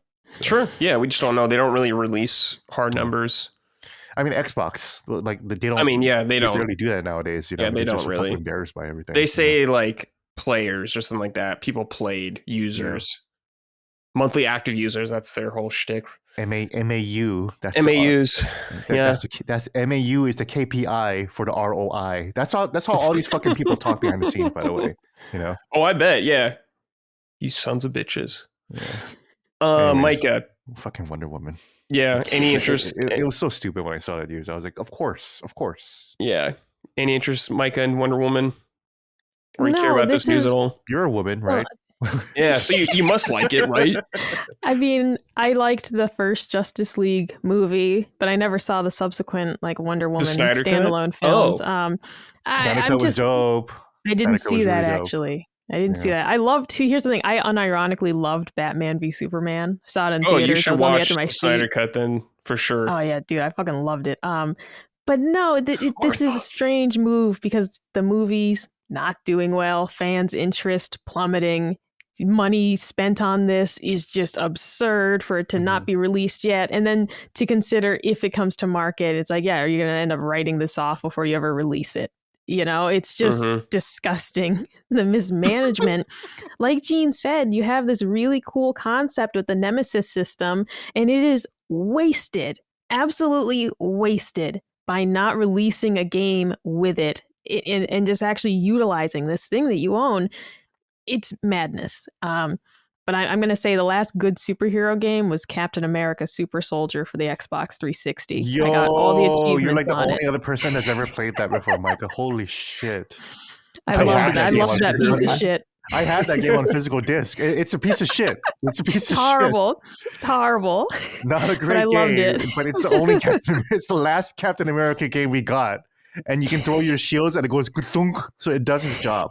It does its job. Dude, yeah, I got all the achievements. I love Captain America. He's my favorite superhero. Is it one of those games that you get really like awesome achievements for? I might pop in a disc now, Oh, dude, no, they were Gene, awful. you don't have time. I don't have time. I have to play Monster Hunter. You're right. Thank you, Brad. The Brad is the angel on my shoulder, and Micah's like, no, you should play Captain America on Xbox 360. How long is that game? It's like 8 hours. The game can't be very long to play. Right, less, dude. Oh man, Jesus! Brad's like, get back to work. Finish your new shiny games. Finish your new shiny games, you dumb bitch. You should try to play Captain America instead. Micah's like, no, have you tried Viva Pinata on the Nintendo DS, though? No, dude, how long to beat? All right, it's only 6 hours for the main story, 10 hours completionist, okay? Gene, you could get all the achievements in 10 hours. You could do it in one night, Gene. Yeah, well, I do have to finish Avowed first. Yeah. Yeah, once you finish that. Like, look at the state we're in right now. Gene's playing Avowed. He's thinking about playing Captain America instead right now on Xbox 360. It's crazy times we live in. Yeah, man. I actually went out of my way to find that on disc actually too. So yeah, hey man, sometimes you got to do it. Mm-hmm. I just looked up screenshots of Viva Pinata DS. Man, it looks like shit. Yeah, and I want to try. I want to try that too. Yeah. All right, guys, let's talk about what we've been playing. Gene, actually, we'll go last, Gene, because we talked a lot about Summon Sign for sure yesterday. Micah, I want to read this before we start talking, though. I guess because we know you're playing KCD 2. Mm-hmm. Yes. Finally, Kingdom Come Deliverance 2. Yes, the game that's of the right. moment for sure. That's right. This is from Marcus. What's up, trio? A question for Micah. I hope you got KCD 2 by now and started it, or this question could be ignored. How are you finding the combat? I see people saying difficult, and after 6 or 3 retries of the first game, it finally clicked. Wait, hold on a second. How are you finding the combat? I see people saying it's difficult, and after 6-3, okay, they're having a problem with the first game. It finally clicked, but still the combat was difficult, and in groups, impossible. KCD 2, I'm finding it a breeze. The combat feels so much better and refined. How are you finding that specifically? Any other improvements that stuck out with you? Smiley face, question mark. Love from Raining Cold England. So they're having problems in the first game, the combat, especially fighting multiple people. How are you finding everything in 2, I guess? We'll just go into the whole thing of 2. You're finally playing it. You're with your boy Henry and Hans now. Yes. Talk to us, Micah. Yeah, so I finished Yakuza 7, all right? Because the whole thing, my game wasn't supposed to get delivered until the 15th, and I was like, okay, I'll just keep chugging away playing Yakuza, and then it randomly showed up and on the 7th, I think. And I sent Gene a message, and I was like, dude, I have 2 chapters left in Yakuza 7. How long do you think it'll take me to beat this? And Gene said maybe 6-7 hours. And that was correct. So I beat the game over the weekend, started Kingdom Come Deliverance 2. And I'll say, so they changed the combat in some ways. It still feels very similar to the first game. I liked the combat in the first game. It is challenging to get the hang of. Mm-hmm. They give you much better tutorials this time around, that's for sure. But one fundamental change that I don't like, in the first game, so if you're playing with a sword, your like slash was on the right trigger and the stabbing motion was on right bumper. Now they've changed it so that you're using the trigger for everything and the directional. So you're using the right analog stick to direct your slashes typically. And now you're using that. You have to tap down on the right stick to do a stabbing motion instead. I don't love that it's all one button now. I just much preferred when it was like RB to stab or, right trigger to slash. It kind of just worked better for me. I don't know. So I have to get used to that. But I think part of that too is that I played these games so close together. If you played the first one closer to its original release date, and then maybe you didn't play since then, the combat might be more fuzzy in your mind. And for me, I was expecting to be able to kind of slide right into this game and be like, I'm very familiar with it. I expected some updates, of course, but I was expecting the combat system to be more the same. And in some ways it is. They kept the perfect block the same. The parrying system, very similar. So I am enjoying the combat, but I do wish the stab was still a separate button. I just preferred that so much more. It was just easier to execute a stab that way. That part's a little more challenging now. But overall, like the directions feel better when you're actually using the directional like slashing. I felt like in the first game it just didn't work sometimes. And you could still manage. You get to a point where you're strong enough to take down, 3-4 enemies at a time. I'm definitely not at this point yet in Kingdom Come Deliverance 2. I can take down like 2 people. And so it's still, I need better armor for sure. You're like flat broke when you start the game. Like I won't spoil anything, but it's just standard start of an RPG. You have no money, your equipment sucks, and you just have to figure it out. The like pre-order bonus, one of them, or no, this was for the gold edition. You got this like fancy like clothing set, but it's not like a strong armor set, right? So it was helpful to have that because people treat you so mean in this game if you're dressed like a peasant. So when I need to talk to like a merchant or go buy something, I can put on my, gold edition clothes that I have. And it did start you off with a crossbow, which was nice. Oh, nice. You can get one in a couple hours, but that was pretty sweet. But yeah, it's slow going at first, but I'm still happy to be back. I'll say though, the game glitched in the intro sequence. Oh no. I'm playing the game and I'm just laughing to myself, and Colin's like, what's happening? And I said, the game's glitching out in the intro. Once again, no spoilers, but in the intro sequence, they hand you a crossbow. They show you how to reload it. They show you how to fire. And literally, I did the first shot. It completely drained my stamina and then it wouldn't refill. And so I'm just standing there and I can't fire another bolt. I can't reload it. And the people around me are yelling, they're like, he can't do it. He can't do it. I'm like, I'm trying over here. Like the game glitched out in the intro. This is like the first thing you experience. And I was just laughing though, because I said, this is exactly the type of jank that I'm here for, because it didn't fail you in any way. It really didn't matter, except that I'm being berated by these men. It's fun. There's some jank to it. Yeah. I got a job, right? I'm going to keep things vague, but I got a job, okay? I walked up to my boss and he was like, "Who are you? Why are you in here?" And then he starts the conversation. He's like, "Hello, friend. What can I do for you?" And it's like, dude, like you were just hostile and like I work here. Like you hired me to work here, bro. And like he forgot. Yeah. Stuff like that happens a lot. Or like I was talking to this lady and then she was like, "What are you doing in here?" And it's like, we're having a conversation.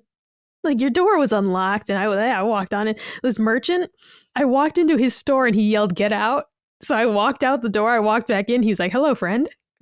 Like there's this all, it's like, this is a store. It's a store. So there's all this weird stuff that happens, but it's really fun. The story so far is good. People were saying the prologue was exceptionally slow. I'm very sensitive to that because I hate a slow start to a game. I don't think it was. I don't think it was brutally slow to get started in this game. I think it was just setting you up for a big story, setting you up for a big experience, because once they cut you loose in the world and you're free, that's it.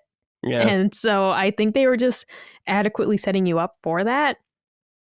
And compared to just playing the first one recently, I didn't think the prologue was like overly long or like tutorial city, like nothing like that. So yeah, I'm having a blast so far. I'm waiting to get into it tonight, obviously. And I'm happy to have finished Yakuza 7 finally. That was hanging over my head. So now that's done. Borderlands 3 done. The games that I didn't finish that I intended to finish are now done. And so it's an excellent feeling. That's good. Hell yeah. How is it from a visual standpoint, the upgrade now? Because you went from playing it on Switch now to Xbox Series X. Dude, seeing what Henry actually looks like is fucking wild. Like the Switch version of Henry, like God bless that Switch port, because it did work. But oh my God, it really is like I was playing like a Game Boy Advance game, and then you were just like, and here you go. Here's a fucking Xbox 360, like just going like bang to bam, right? Like, yeah. It's just this huge leap. And it's the same, these are the same generation of consoles, but man, oh man, the Switch port, here's the thing. I would recommend it if it's your only way to play it. Like it's serviceable. Better than nothing. But oh my God, like seeing Henry actually has eyes this time. They're not just like black sockets. Dude, like the character models were scary. And the game the lighting was broken in the Switch version. I had to turn the brightness all the way up because otherwise it was pitch black in the daytime. It was just awful. Yeah. So yeah, playing the Xbox version is a million times more high quality. I'm confused though. There were all these settings it was asking me to choose, and I didn't know what I was doing because Switch doesn't give you choices. Like motion blur, there's like 3 options. I just picked one, so I don't know what it's doing, and I can't tell the difference between them. So I don't know. I chose performance over fidelity mode. I know I did that, but When it comes to like the motion blur stuff, I'm like, I don't know what you're asking me, so I just arbitrarily chose one. Yeah, that's fine. Mike, I've been playing also quite a bit of this game. I think I've played 18 hours of it now, and it's very fun. I didn't play the first one, Michael, so it's been interesting me. It's been a steep learning curve in a lot of ways, me just kind of figuring out all the systems. There's a lot to this game. There's a lot of systems and a lot of depth. But once you get over that hump, I think that hump could probably be intimidating for a lot of people. Because like you're saying, you start at the beginning of the game, you start like, you got jack shit pretty much, and everyone hates you. But it is funny. Yesterday, I ran into some funny bugs, Micah. The first time you started now, for some reason, I'm wanted there, and I don't know why. And everyone's trying to arrest me all the time there, and I have no idea why I'm wanted. And I looked to see how much it would cost for me to be off the hook, and they were trying to charge me 2,000 gold, and I was like, "Fuck Oh my no." god! So I'm just having to try to run away from that town constantly now. I was walking in the woods, Micah, and Henry just randomly flew in the air and flew off a cliff and died. And I was like, what? It was like luckily I just had a save point pretty recently, so it was no big deal, but I was just laughing because it was like an old Skyrim bug. It was delightful. And I've definitely had moments, Micah, where I'm just like, why is this happening? There was one quest where I was talking to this guy. He's like, okay, we're going to go out in the morning. You can sleep in the barn if you want. And I said, okay, I'll sleep in the barn. I go to the barn, start sleeping. This guy wakes me up pissed that I'm sleeping in his bed. I'm like, well, they told me to sleep in the barn. I guess I was sleeping in the wrong spot in the barn or something like that. So there's been just a lot of rules, me learning that kind of stuff. And there's little dialogue options that appear on the bottom right of the screen for some instances. And I've gotten too close to some people when I shouldn't have. I was apparently supposed to talk to them first, and things went sour quickly. So just a lot of me learning that kind of shit, a lot of bad outcomes, and just been like, oh shit, fuck that all up. So it's been interesting, but it is a lot of fun. I'm having a really good time going around the horse. Got my little companions with me. It's good stuff. I'm having a great time. Gene, I'm so glad to hear it. Yeah, Gene was dying to play now because me and Locke were talking about it yesterday, and Gene is like fiending for it. You're gonna play the first one though, you said maybe? Yeah, so I update for all, very good last time media listeners, but on Summon Sign yesterday on Monday, Locke and Brad were just extolling the virtues of KCD2. And I've always been really interested in Kingdom Come Deliverance in general, just the aspect of this hardcore Sims like RPG that's in first person and that's very immersive just seemed very, very interesting to me. And in the middle of playing like my 4 massive games, I was like, you know what? I'm just going to buy it. Just going to buy KCD2. It works on Steam Deck, apparently. Yep. So that was a huge a deal for me. Where I was like, oh, if it works amazingly on Steam Deck, apparently, runs really well, that's great. A new modern game that I can just try out on a handheld. And I played it for a little bit. I even played that beginning opening where I'm using the crossbow and everything. And it felt very like even in the first 5 minutes, I barely touched the game, right? But even in the first 5 minutes, I was like, oh, I kind of get like what they're doing here. It's very immersive and very heavy and realistic and very atmospheric. It's very cool. Way different in a way than like Bethesda or an Obsidian game. Yeah, that would be. Yeah. Really good production and then I tried a little bit of combat, and I was like, man, I got to get used to this. Yeah. And then I'm seeing these two characters, Henry and Hans, and they're like, these two seem like wonderful chaps. I kind of want to find out what happened to them in the beginning. So I was like, fuck, like that's one thing me and Colin really, really have in common. I've mentioned this many times before, is that I do like to quote unquote earn my way through a series, which is why I don't, when I'm behind on a series, that's bad for me. Fortunately, I'm pretty up to date on a lot of big series, including, of course, Yakuza, Final Fantasy, and what have you. But with Kingdom Come Deliverance, I was like, oh yeah, I feel like I should check out one just in case, I'm thinking it's still $30 on Steam, and I know that shit goes on sale for like $3. So I'm like, okay, I think I'm just gonna wait maybe like a month for a sale. And I'll get to KCD2 eventually, but I think I might take the KCD1 route first. Sure. Because I am now interested in the characters a little bit, and I would like to just kind of familiarize myself with the gameplay a little bit more too. Because 2 kind of feels like it just kind of throws you in, and Brad is telling me that it kind of doesn't. So it's like later okay, on, the prologue it does more. Yeah. Yeah. But I mean, ideally, Gene, I would be with you. I like to play the first game always, but I came to a realization with this. I was like, if I don't just play 2 right now, I'm never going to get to it. I just know I won't get to it. So I'm just going to play it and just have fun with it. So yeah, better than nothing, I suppose. yeah. I mean, I'll probably try next month when it's mostly only Assassin's Creed Shadows. That's next month. Yeah, I don't sure. know what else is coming out in March, but yeah, I think I'm excited to check it out for sure. Yeah. Part of me kind of wants to check out on the Switch, but Dude, yeah, it's only $20 on Switch. oh, okay, and I can get it might be hard to find on physical, but My local GameStop. Funny enough, dude, my local GameStop had Switch physical copies of KCD 1 the day that I couldn't get my physical pre-order copy of 2, and they had the Switch one out on the shelf. I was like, of all the fucking things for you to have in this store right now. In March the game's coming out of Split Fiction. That's cool. That's that Joseph Ferris game, the co-op game. Suikoden 1 and 2 HD remaster. That's awesome. Highly recommend those games as a JRPG fan. I need to play those. I said before that I play Suikoden 2 on top or like alongside probably FF6 and Chrono Trigger. Okay.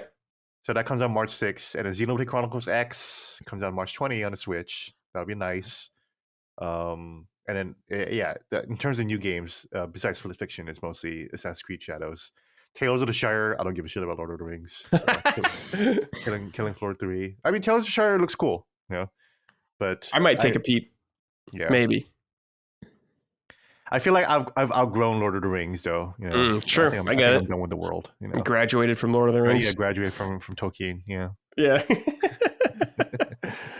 Cool. Micah, anything else you want to talk about, or just KCD2 mostly for now? Yeah, no, that is the main thing I'm playing. I will say for newer players, the first game had a very clear advantage where some of the sword fighting training was free for you to do in the beginning. And in KCD2, they give you the intro tutorial, and then they tell you like very early on, they're like, there's a dude you can go train with. And he immediately charges you money. In the first game, you get some free training. And then later on, as you train more and more, like it'll cost money. But I was like, what? You don't give me like a first free lesson? And it's like, no, that was the tutorial, right? So I find that a little off-putting because I'm with you that I think a lot of people are going to jump in with this one as the first one they played. And it's disappointing that they kind of like cut you off at the knees there of like, if you want to get better at sword fighting, you need to already have money.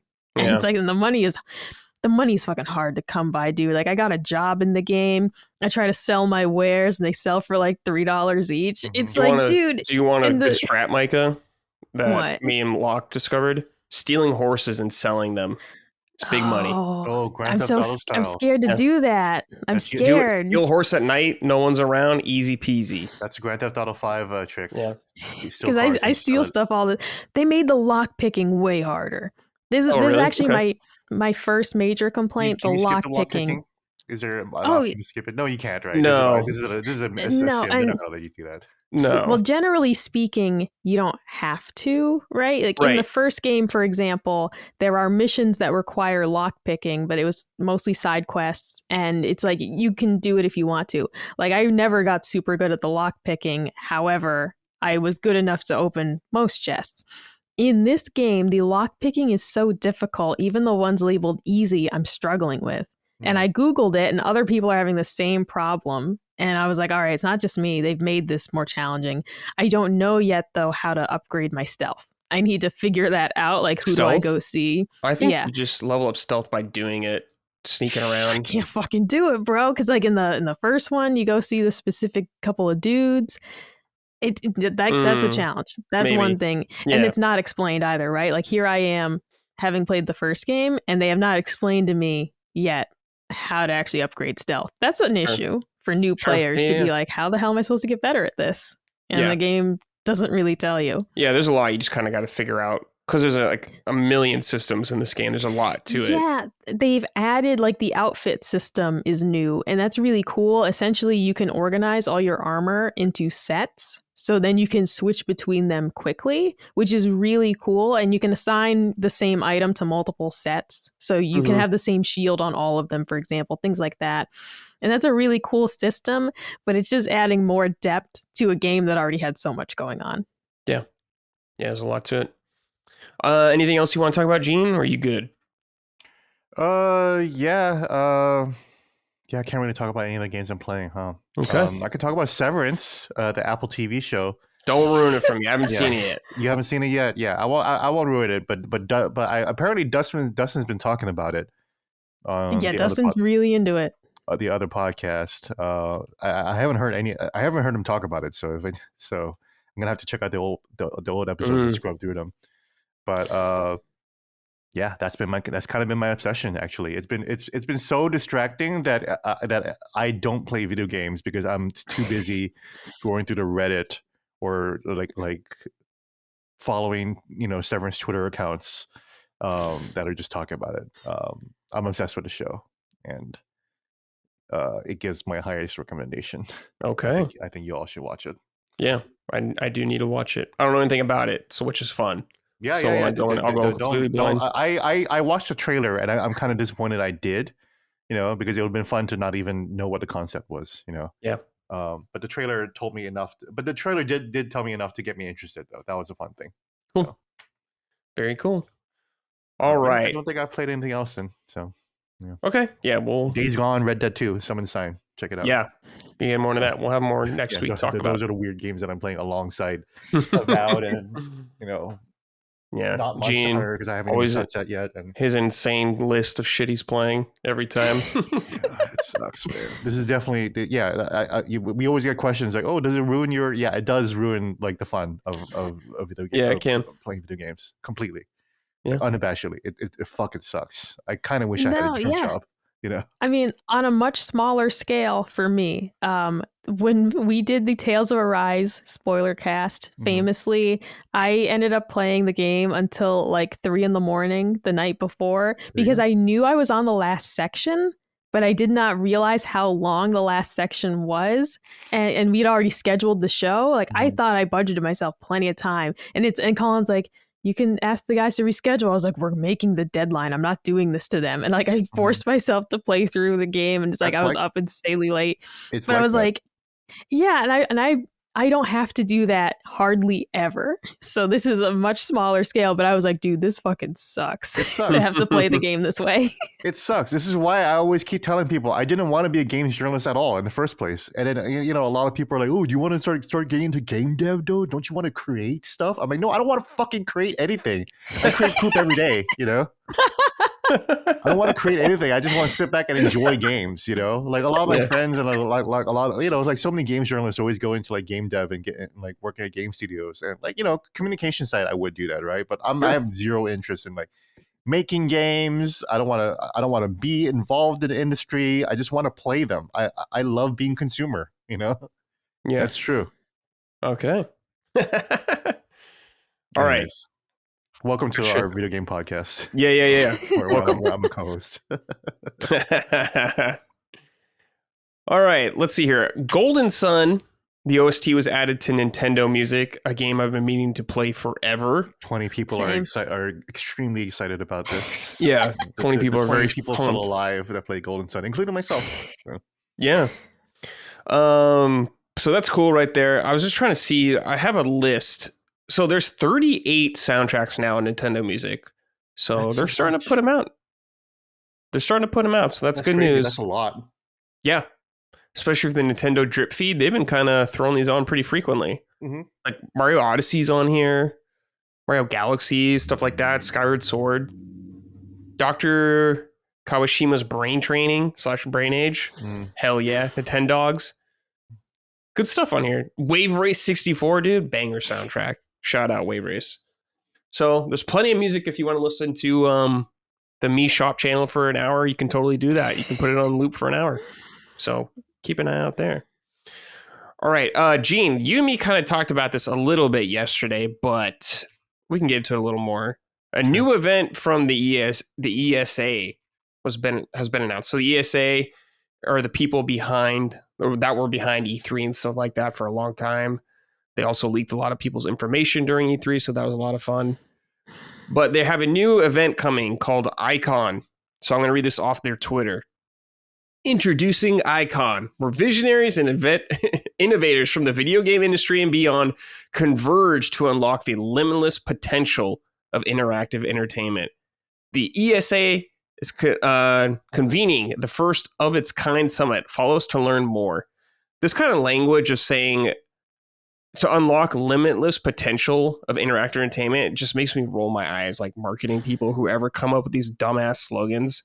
Stop it, guys. It's super bad. But let me read. This is what it says on their website. Tap into a growing market. Align your brand with a rapidly growing industry as total global revenue is projected to surpass the 300 billion mark in 2026. Icon is the premier summit to discover new opportunities to harness video game technology, innovations, and communities to elevate your brand. Find inspiration from leaders across multiple sectors as you learn how the power of games and game technologies are being used to drive positive growth in areas that matter the most. Beyond entertainment. Taking place April 27th through 30th, 2026 at the I don't know how you say this, Fontainebleau Resort, Las Vegas. Attendees will gain exclusive access to visionary keynotes, engaging in discussions and workshops, and elite networking opportunities with executives shaping the future of entertainment, businesses, and technology. Powered by the Entertainment Software Association, Icon promises to bring together a broad spectrum of sectors that converge with interactive entertainment, including film, television, and music, as well as sports, healthcare, education, finance, and more. This sounds like a whole lot of bullshit. Gloppity gloop. Executive people, marketing people talking to each other, promoting synergy or something like that. So, Micah, this is kind of the replacement. This was the ESA's replacement to E3 going on right now. And some of the brands that are involved are like, I saw like Nintendo and Square Enix. So it's going to be an invite only kind of thing, like old E3 days, which is cool. But the fact that they're including other stuff as well, like television, music, healthcare, and education is very surprising to me, and what they're going to be doing with all that kind of stuff. What do you think about all this, Micah?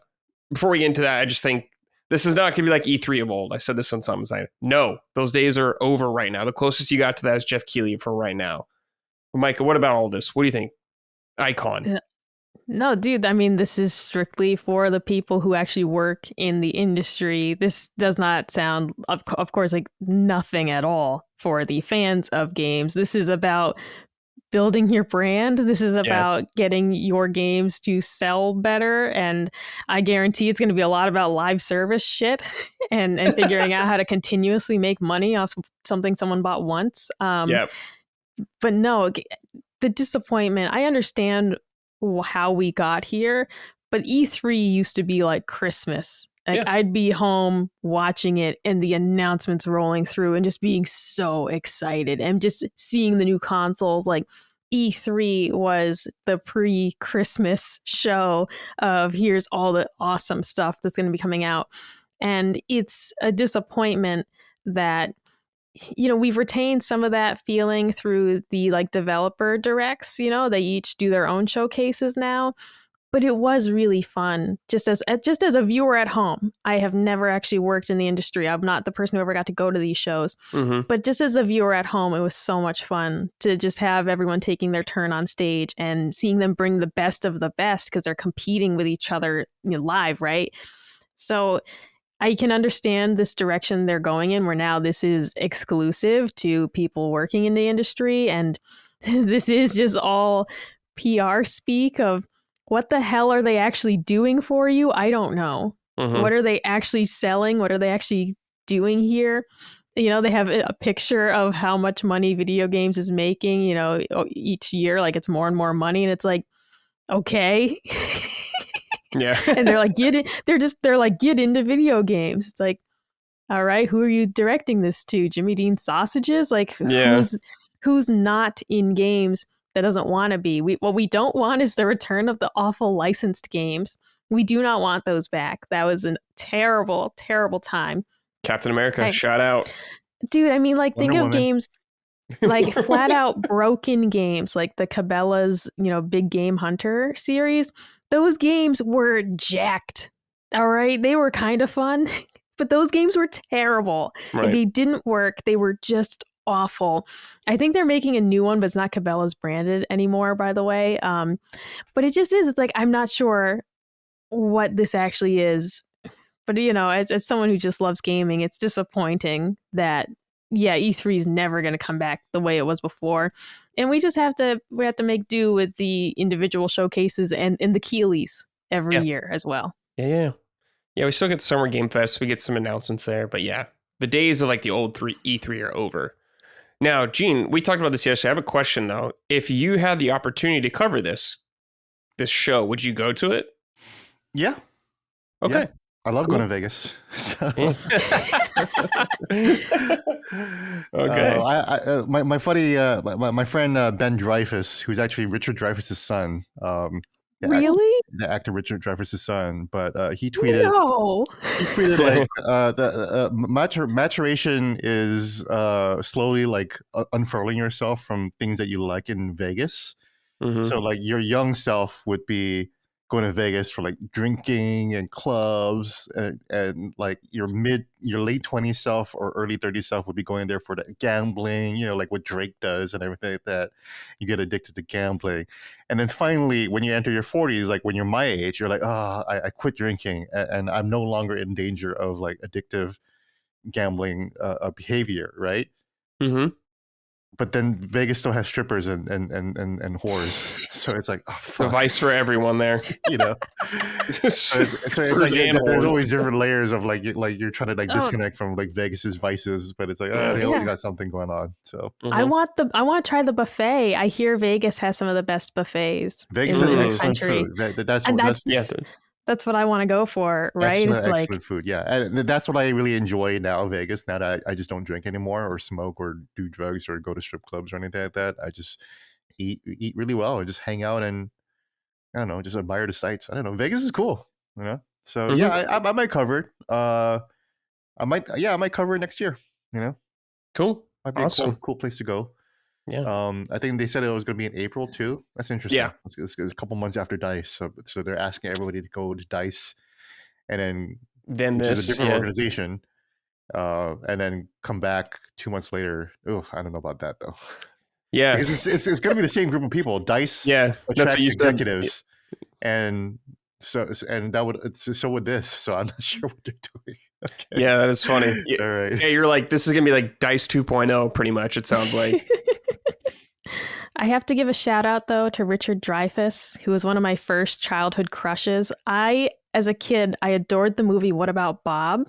And he's in that with Bill Murray, and I had like the biggest crush on Richard Dreyfuss as like a 7-year-old. So he's fantastic. Nice shout out. I'll tell Ben that. Yeah, my friend really likes your dad. Yeah. Who doesn't like Richard Dreyfuss? Oh my God, he's one of the funniest people. Yeah, I mean, Ben's well aware of who his dad is. So. Yeah. Yeah, I'm sure. I'm sure he's heard it all. So. Yeah, I got a list here of what they call their change makers. Some of the brands: Amazon Games, PlayStation, Disney, Square Enix, EA, Take-Two, Epic Games, Ubisoft, Microsoft, Warner Brothers, and Nintendo. So I don't know. We'll see.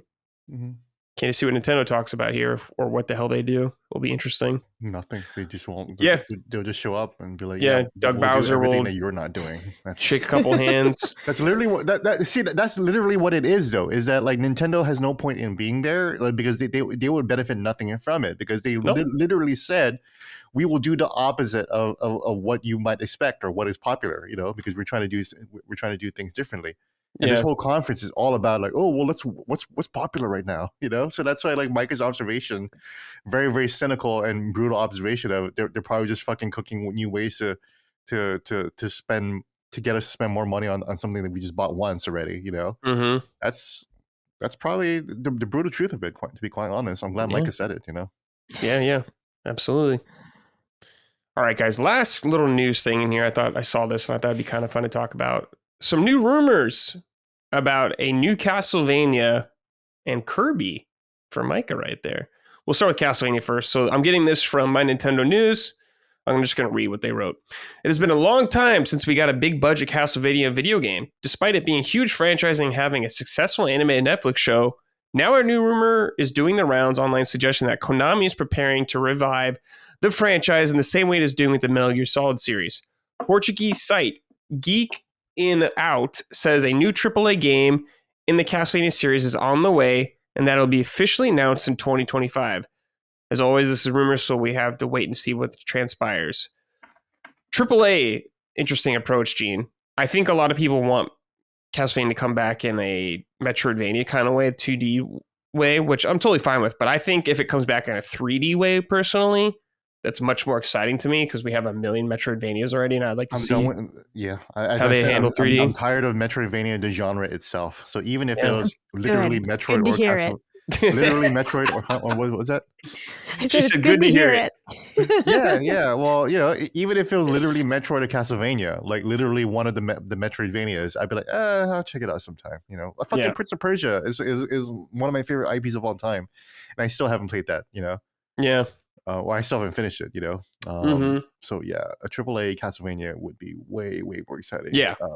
Sadly, I would have a couple years ago. I'd be like, oh man, I hope it's a Souls-like though. Now I definitely don't want it to be a Souls-like, but I hope it carries the same vibe as like a Souls-like, right? The atmosphere, the environments. Dark Souls 2, the walk up to that castle. I'm forgetting the name already. Drang Lake Castle. Oh my god, with the night sky and the lightning storms. Even Bloodborne, Castle Canehurst, right? That was a Castlevania castle, That's why like we keep trying to tell Colin, like, dude, like they made modern Castlevania games. They're the games that you explicitly avoid. Is the kind they're the closest we got right now. It feels like in a lot of ways. Yeah, and it's not, and it's crazy because Colin loves Castlevania, and they're hard games, and it's like, yes, these games are also about that hard. Honestly, he only likes hard 2D games. 3D throws him off. That's right. 3D is overwhelming for him. So like for 3D, like it needs to be a checklist, I guess, right? Yes. Wow, he's such a boomer. It's weird. It's weird. It's weird how that works. Mm-hmm. I mean, I have my own like preferences too. Yeah, of course, we all do. But yeah, hopefully, I would love Castlevania to come back. It is strange. It's been absent for a very long time. It's one of my favorite franchises, so hope it's good whenever it comes back. Yeah, it's like the first IP or thing that introduced me to horror in general. I didn't know what the fuck Dracula was before I played Castlevania. Yeah. Castlevania was the thing that taught me what Dracula and vampires were, So it is a foundational thing for at least for people like me who played it for that long. So yeah, Lords of Shadow, love that series. The one that was co-produced by Kojima, actually. First one was the first pretty much. Yeah, the other two probably not. Yeah. Mirrors probably of Fate, not. Yeah, not that one. Mirrors of Fate, not good. Lords of Shadow 2, not good. So I don't think so. Shadow 2 was not good. Didn't I heard it ended pretty good, but yeah. And then Mirrors of Fate, I wanted to like it, and it was a Metroidvania. It's not good, to be quite honest. Nope. It's why Metroid Dread was the same developer. It was very surprising. We're all a little worried about Mercury Steam. We're all a little worried. And it's like, Nintendo really cracked the whip there. They really made sure that, got those boys into shape. Yeah. Really batting down the hatches with that one. So yeah, I mean, there's promise, I guess, because Silent Hill remake turned out pretty good. I would say Metal Gear Solid Delta's looking pretty good. So hopefully Konami. I mean, they've had misses like Ascension, Silent Hill Ascension, and some stuff, but hopefully we shall see. Yeah, if it happens. Konami being a decent steward of IP now. Kind of, yeah. Yeah, we shall see. All right, Micah, here we go. This is also from My Nintendo News. Video game leaker Nate the Hate has reiterated on social media platform X that the action-packed Kirby Planet Robot is still destined to receive a Nintendo Switch port. Nintendo has not announced the Switch version of the acclaimed Nintendo 3DS game, but with the release of Switch 2 looming, it seems a good choice to receive a port to the current Nintendo Switch platform. And I'll read this tweet where Nate the Hate responded. Someone wrote to him, so ignoring if February Direct is coming or not, that Kirby port is coming nonetheless, huh? I think you mentioned it on the podcast. And Nate the Hate said, correct. Planet Robot will finally find its way to Switch. So Nate the Hate is the one that he's been a leaker for a little while. He predicted, or he knew like the Switch 2 release date and everything like that. He was right about that kind of stuff. So there's some credibility with him. So Mike, does this excite you at all? It's the wrong Kirby game. Here's the thing. If you noticed on video that I disappeared for a few seconds. I was trying to reach my copy of Robobot and I can't reach it, but I do have my copy of Triple Deluxe, which is the superior game. Okay. Robobot is good. But Kirby Triple Deluxe is like 1,000 times better. They're both good. I just love Kirby games, but I distinctly like Robobot was just, it just wasn't, I don't know, as exciting at the time. I'd be happy for people to be able to play it on Switch, and maybe I'd revisit it. Maybe I'd give it a try. Although, no, I'm not going to pay for it again.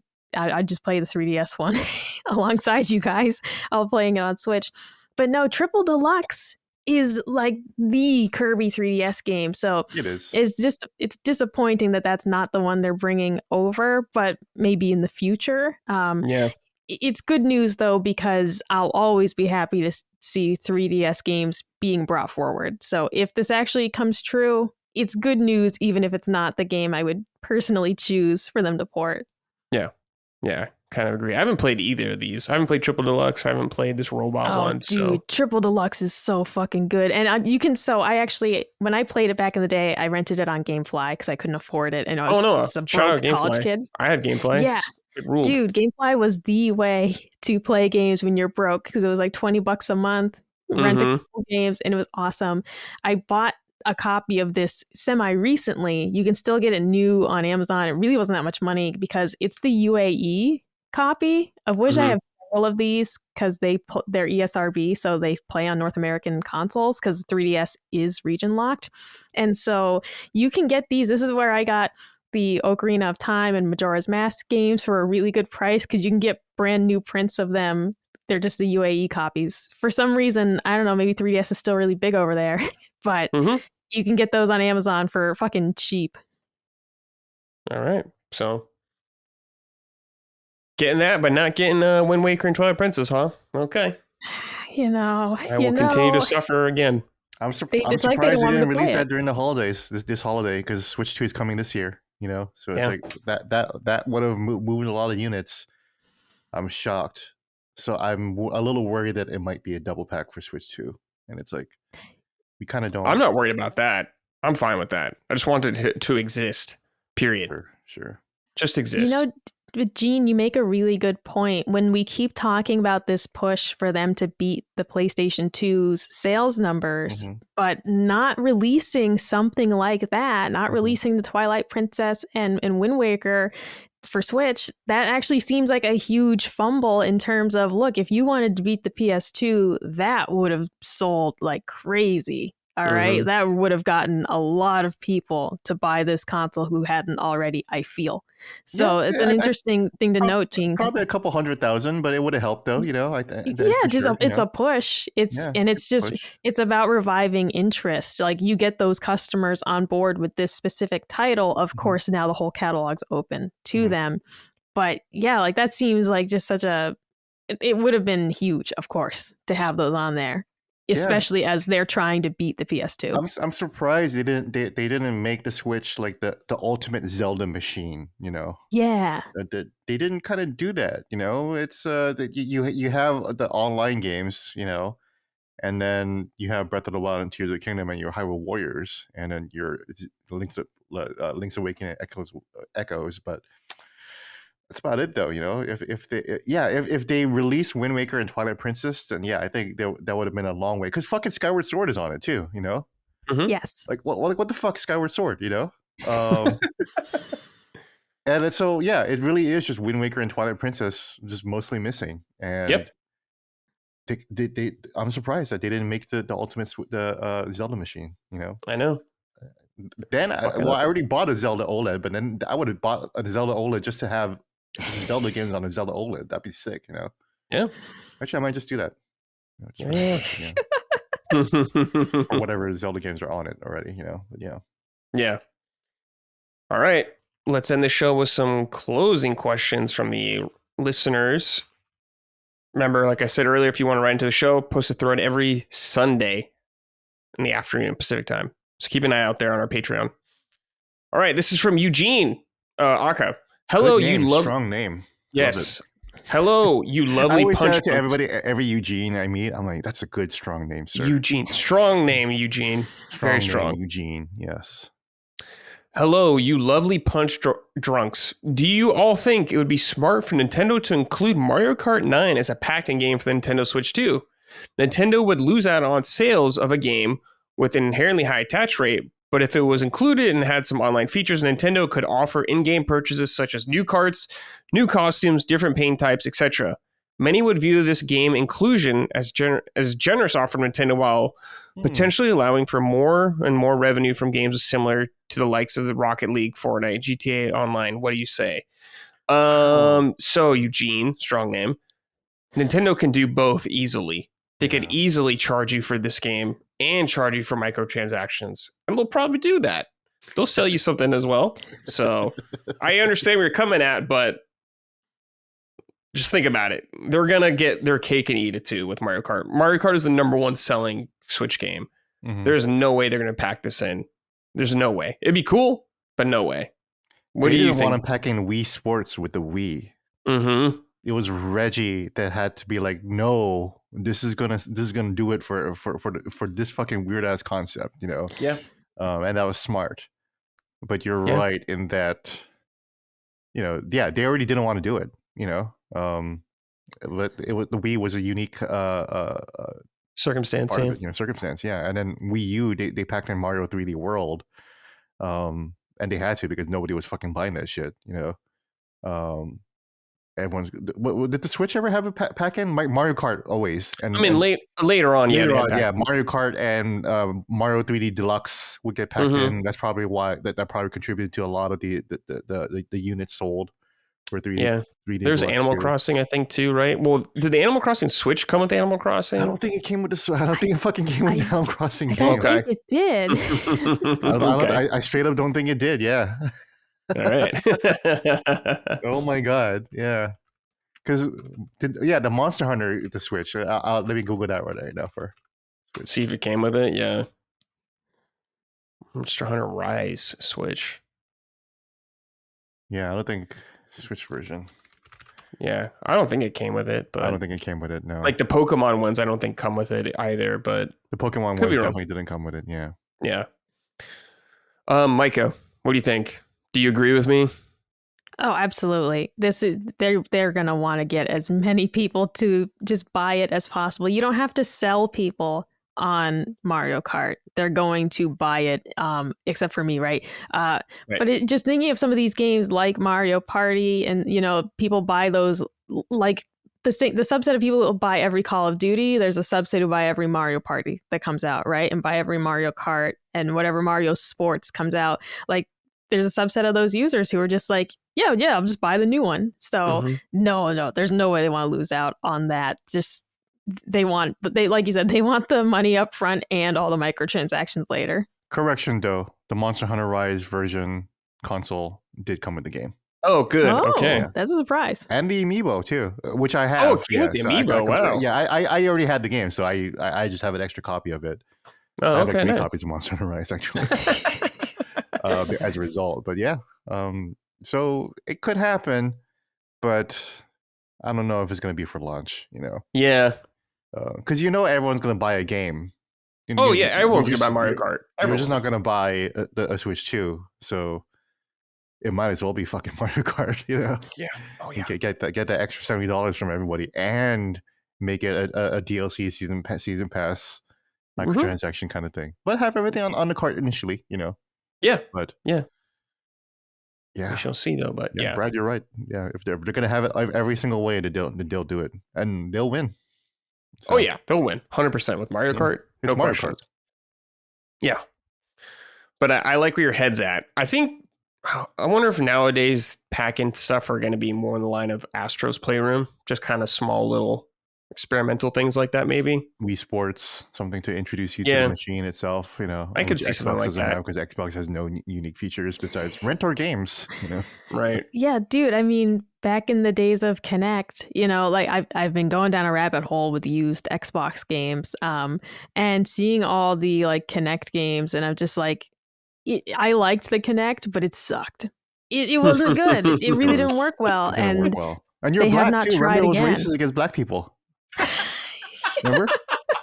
Yeah, no, it did not see people of darker skin tones well at all.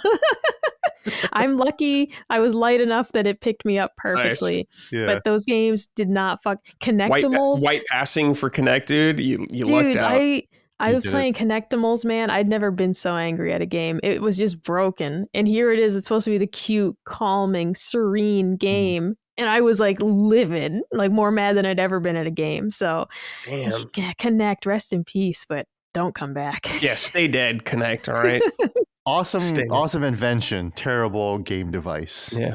Honestly. Terrible. Dude, Yeah. it was the king of awful licensed games as well. To be fair, I played a lot of them for achievements. Like I rented like the Backyardigans game. I rented Nickelodeon Dance. I rented a ton of just shitty They games launched for the Turtles achievements. game, which was terrible.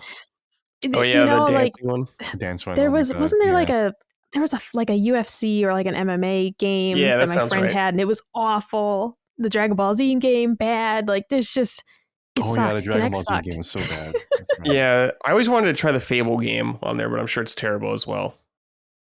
Because I was like, It just all seemed- was. yeah, I'm sure it's all terrible. Yeah, it's all garbage. And then, dude, I used to always watch Funhouse, and they would mess with you because you know the Kinect had like the voice features where you could say like Xbox turn on or Xbox turn off, and in the middle of their videos they would just randomly be like Xbox turn off, and then it shuts off my Xbox while I was watching my YouTube video. So and I had to shut off the Kinect and then once you realize, I haven't plugged this thing in to play with it in forever, you know, Yeah. it was dead.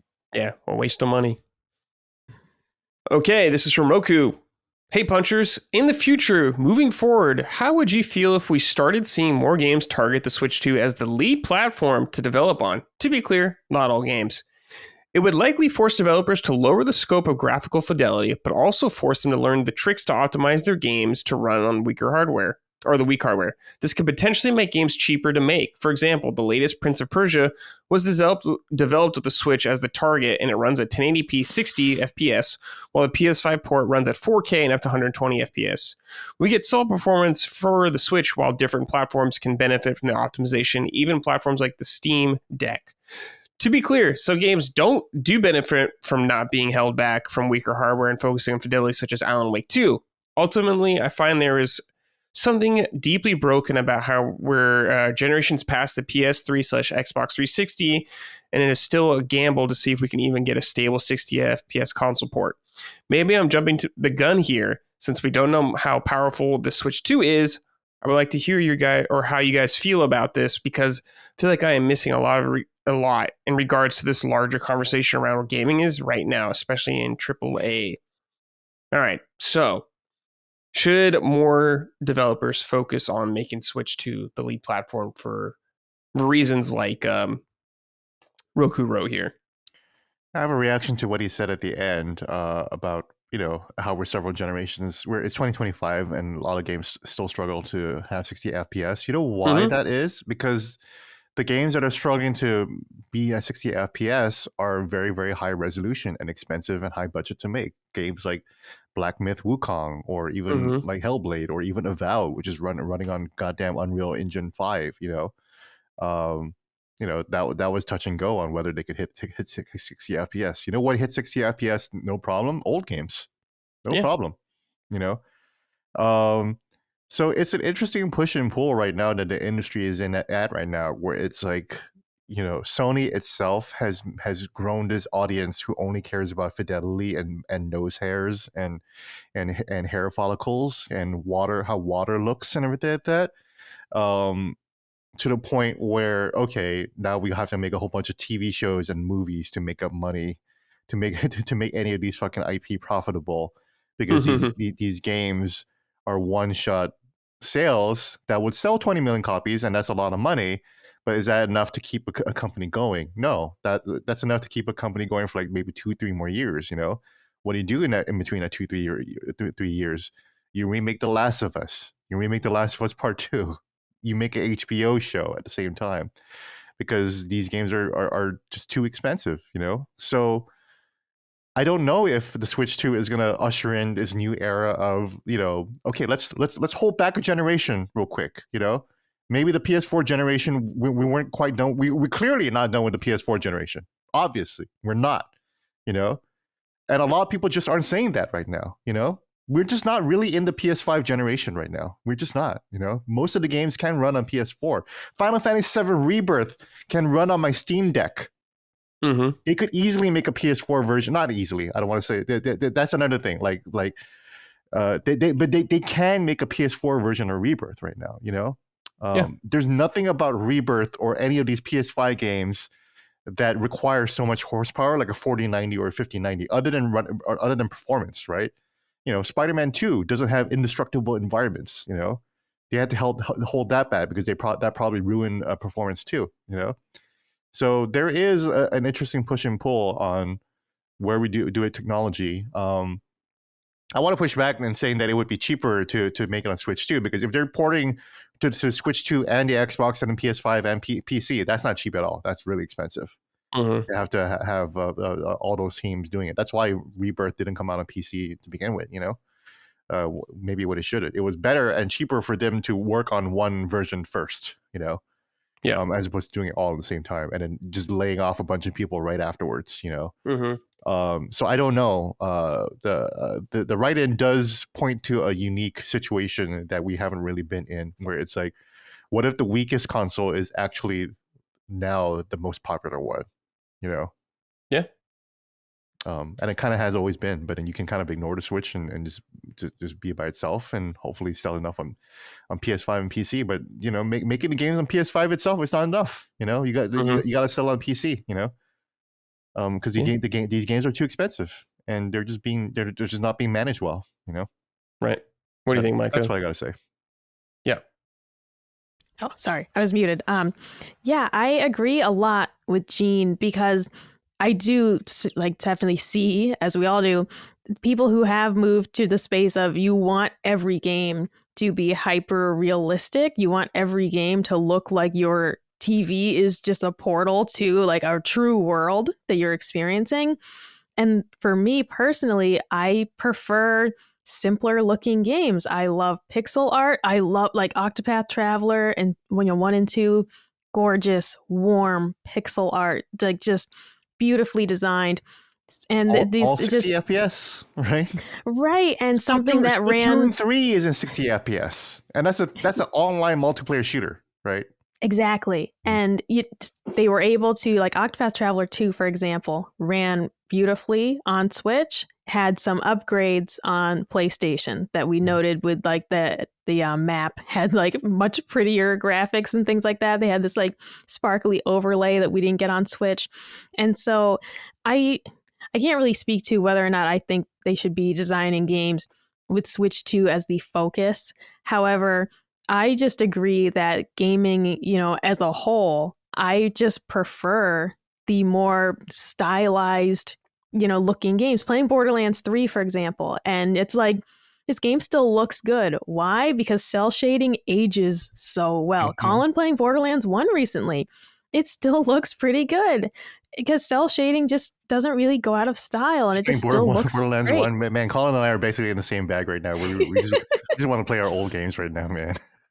Right, and it's just one of those things that I think some of these styles just look so good without using a lot of resources. Mm-hmm. I would not be disappointed to just see more of a focus on, I don't need to see all the pores on the dude's nose, right?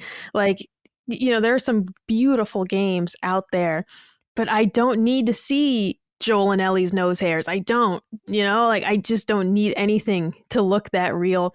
There's also just the point to where we get to how far is too far, where it just starts to look creepy. You know, you get LA Noire famously where they had like the really accurate mouth movements and it was fucking creepy. I loved LA Noire, by the way. Love LA Noire. Yeah. I'm devastated we never got a sequel, okay? I'm still upset. Yeah. But that one game of those was games that fucking definitely could have creepy. like used a little bit more work and shine, and the sequel would have just sung. You know, it would have been like a classic. I bet. Oh my god, it would. The story was amazing, okay, but the mouth movements were creepy, and it was just like, this is weird, and we didn't need to do this. Nobody needed to go that hard. But they wanted, you know, a key selling point of that game was as the detective, you were supposed to watch these hyper realistic facial movements and determine, are they lying to you? Are they stressed? Are they scared? Whatever. And it was just a bridge too far. So I am just more in the camp of, I would just love to see games with more simplistic designs in the first place so they can run better, but they don't need to have real life graphics for me to enjoy them. Yeah. Cool. Good insight from both of you. Very nice. Yeah. I mean, even Days Gone on the Steam Deck runs at 40 FPS, you know. And it could run at 60 FPS if I boosted it more, you know. I was going to say something else, but I forgot. So it's fine. But yes, Micah said it well too. Yep. All right. This is from I diddle that for $1. Hey, dick punchers. Do you like sandwiches? If you were to create your dream sandwich and name it after a Nintendo character, what would you name the sandwich and what would be on your sandwich? I would call my sandwich the Sloppy Goomba. Sauteed mushrooms, onions, and green peppers topped with pulled pork, hickory smoked bacon, melted habanero cheese, smoked cheese, and cheese slices with cream cheese in the middle between the meat layers. The cream cheese slices were a thing in Japan. All between some toasted wheat bread in the shape of a Goomba. Yeah, that's true. You're going to put this on fucking wheat? Hold on, let me finish. Wheat toasted shape of a Goomba with bacon eyebrows to make the bread look like a Goomba with Cambrian cheese eyes.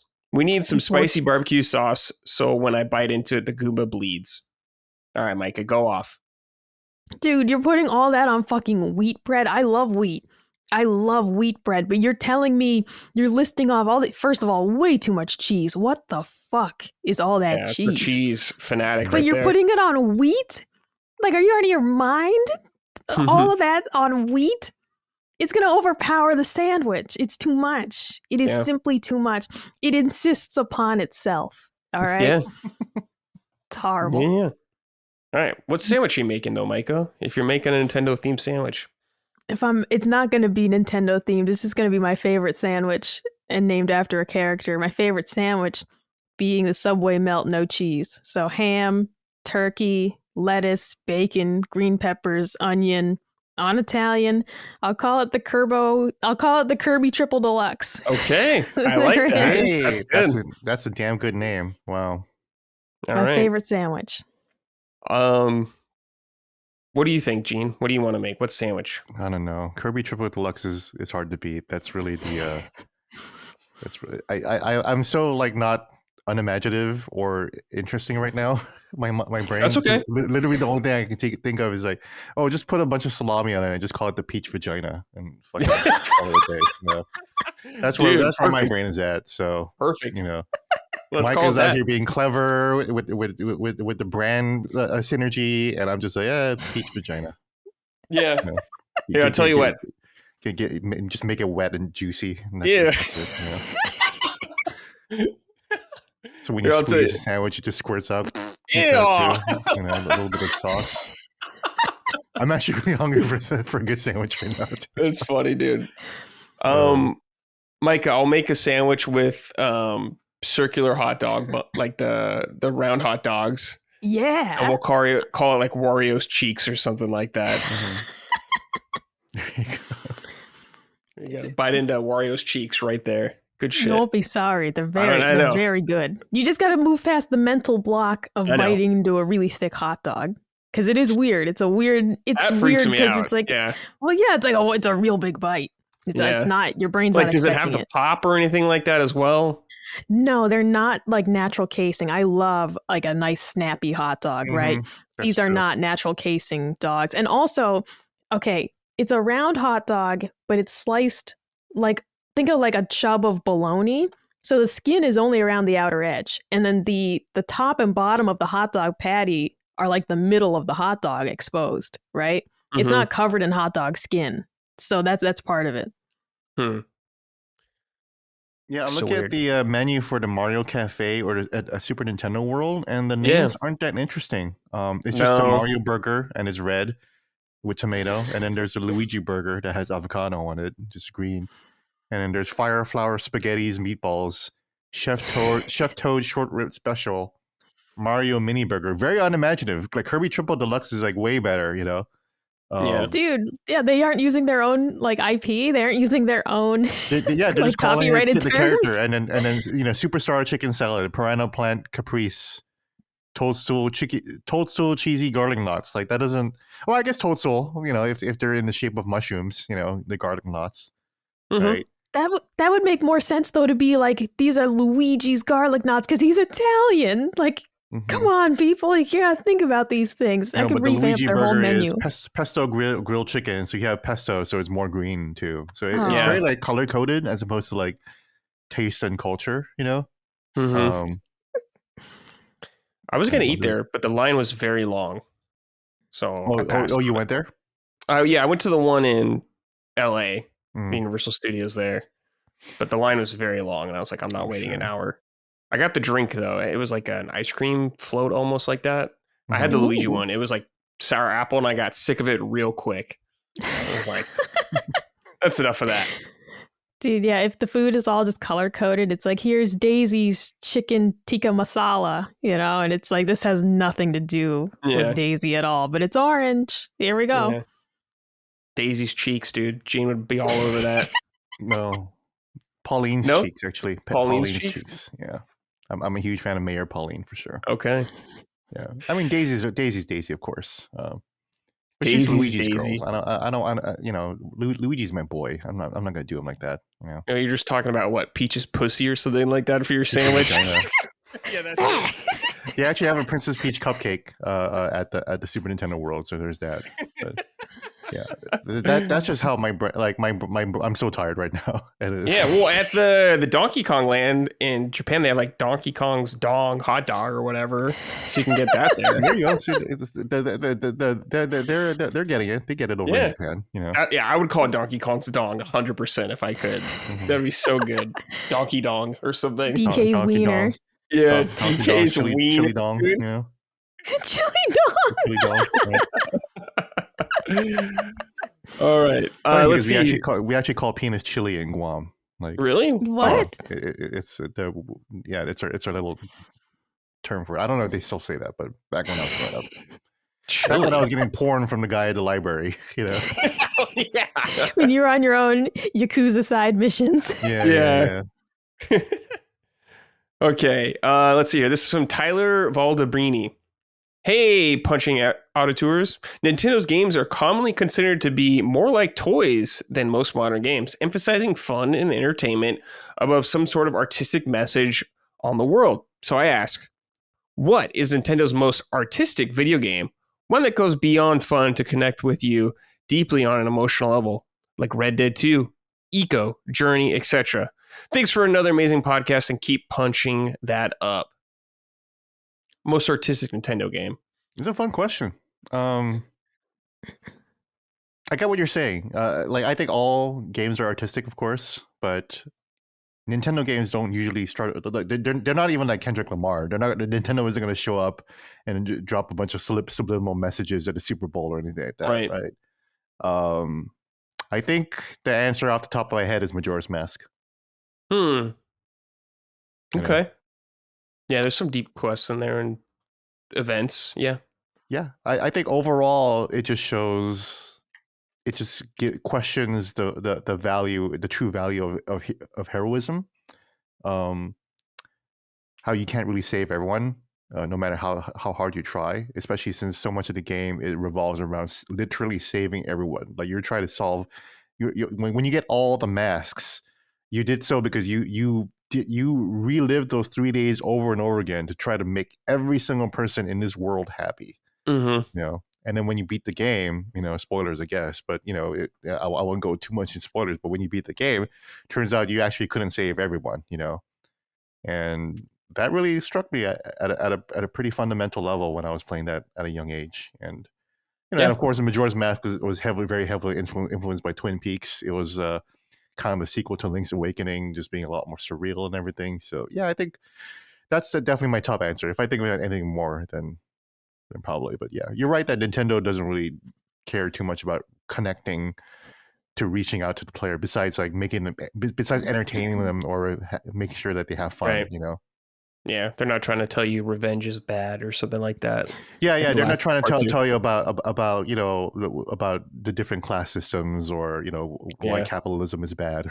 Yeah, I mean Animal Crossing, right? Maybe. Yeah, but that's just mostly people projecting their own woes against capitalism onto Tom Nook, as opposed to Tom Nook actually saying anything useful other than be a good game mechanic to give money to.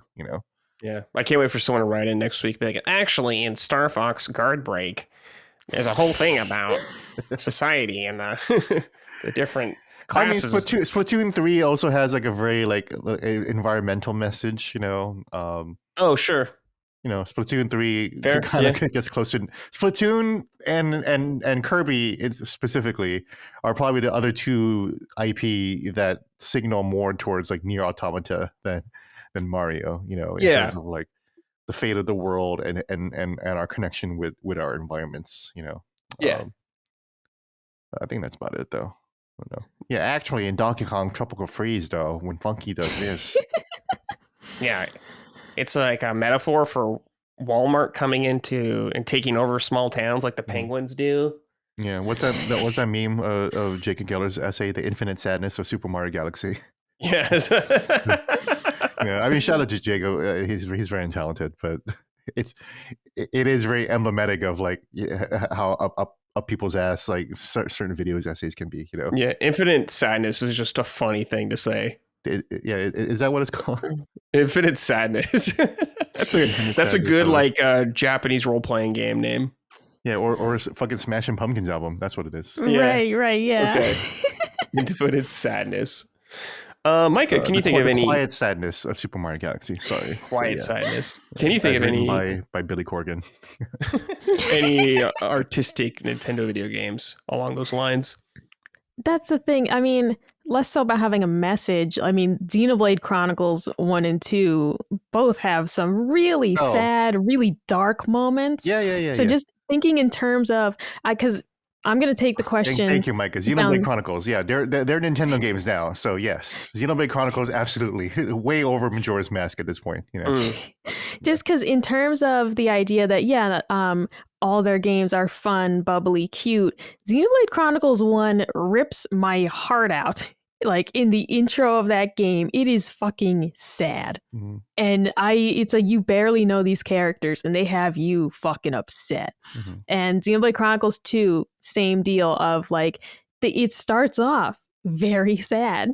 And these games have just a lot of heavy moments to them. 2 skewed a little more humorous than the first one. The first one, though, is like deeply sad and troubling at times. And so those are what jump to mind for me of games that Nintendo has that aren't pure fun in games. Mm-hmm. Of course, excellent combat system. It's genuinely fun. But if I'm thinking of a game that makes you think a little bit, or a game that isn't all sunshine and roses like Animal Crossing, Xenoblade Chronicles for sure, because there's some really heavy themes in there. You haven't played 3 yet, right? Not yet. Okay, no. I won't go too deeply into 3, but 3 is heavy, and I think you can That's even what tie. I want. I think you could even tie. You can reasonably, and you can definitely reasonably tie it to even today's politics. Honestly, Yeah, because it's all about never-ending war, right? But yeah, I won't go too much into details, but. Anyone who plays Xenoblade 3, you know what I'm talking about. But yeah, Xenoblade Chronicles, they're absolutely Nintendo games for sure. All right, Fire Emblem too. Games I haven't played, but I'm sure that Fire Emblem has a lot of shit that I don't know about. So yeah, Fire Emblem, like the most recent one, Fire Emblem Engage, had a bit of a kind of sad story, but it was kind of hokey. All right, the newest Fire Emblem, not great. Some of the older Fire Emblem games, though, do have much better stories. That's another great example, Gene, of those do have some heavy moments to them, but Engage, no. Yeah. Yeah. But actually, in Star Fox, Andros is a parallel and stand-in for the George Bush era, and the Lilac Wars it represents our invasion of Iraq. Which it might. Who knows? I'm just making this shit up. Yeah. You know. All right. This last write-in is from Elon Chan. Greetings, shower slurpers. This question is probably mostly for Gene, but I'm curious about everyone's thoughts. Was so much the discourse around games being negative from streamers and YouTubers who are basically muckrackers, would it pay off at all for the industry to form some media company together that offers positive and informative coverage? Case in point, I think all negative coverage around Veilguard probably hurt sales. Maybe positive coverage from a monolithic entity operated by an industry consortium could draw it out. On the other hand, maybe that would be worse in some ways. Maybe even illegal. Who knows? But hey, you are the journalist, which is why I'm asking you. Nope, not illegal. Not illegal. There's continue. Nothing stopping the media from all joining together and being like, hey, let's all agree on this one thing. The issue is that we will never do it. Period. That will never happen. The New York Times and the Washington Post and CNN are never going to come together and agree on things. And I don't think... Here's the thing. Like, games journalists are already trying to do this. You know, they make min-max. You know, they all got laid off in Game Informer, and they're trying to become like this cohort of podcasts or whatever, like, or cohort of creators or whatever. You know, they become easy allies. You become a guest on Kind of Funny, but you know, min-max. You know, Kind of Funny and LSM are never going to get together to be part of this consortium. You know that for sure. You know, right. So that in and of itself is already a problem. So you know, I appreciate the creative thinking, especially to solve this issue of people just rage baiting all the time. You know, just talking about I don't know why Kingdom Come Deliverance 2 is gay or whatever like that. You know, like it's just annoying. And you know, the media is trying to be a counterbalance to that. We're trying to, like, other journalists are trying to cover things that are just more important or more interesting. But you know, a lot of them aren't necessarily in the YouTube space, and when they are, they're not necessarily big creators. You know, it's kind of like the same issue that politics has, where everyone's like, "Where is our Hassan Piker on the why are there not more Hassan Pikers on the left?" And it's like, because I don't know, the audience isn't there, or the people who are trying to do it aren't talented or charismatic enough. You know. So there's a lot of different factors on why this just doesn't work. But first and foremost, a lot of people fucking hate each other. So yeah, you know, that's true, including myself. I probably would not be invited to such a consortium, and two, I probably wouldn't want to join them anyways. So you know, and I'm already like one of the two premier mainstream media games journalists out there. So that already fails because I'm not going to be part of it. You know. So yeah. and you would, a lot of people would agree that I'm probably like some of the more positive or like positively critical critics out there, where I'm not just trying to bash a game or something, you know. And obviously I'm not rage baiting about DEI or any crap like that, you know. But yeah, it's just these people hate each other, so it wouldn't happen. Yeah, and I think the idea of making some sort of monolithic entity operated by the industry is a really bad idea and really stupid. Everyone's going to hate that shit. Everyone's going to hate them. That would only reinforce the conspiracy that the games media is all part of some Illuminati type clique or whatever, being funded by USAID or whatever. It's a bad idea to make stuff like that click or anything like that, even to suggest it is a it's already cliquish already enough, and you can see the cliques forming already, right? And then if they all came together to do that, that would look stupid and probably not be supported all that well anyways, you know, to be quite honest. Yeah. And it's like in the case of Veilguard, it's like, I don't know, people saw what the game was, whatever. I'm sure some people were too harsh on it. Some people were too positive on it. And people just ended up deciding one way or another. You can't like force people to do something like that. Or I think it's just really weird to like try to combat something just for the sake of combating it. I don't really know, but Mhm. I think that's a really bad idea to make some sort of we are games coverage. We are the voice of it kind of thing like that. Mhm. That's not going to work nowadays when anyone can make a YouTube channel and just talk about whatever they want.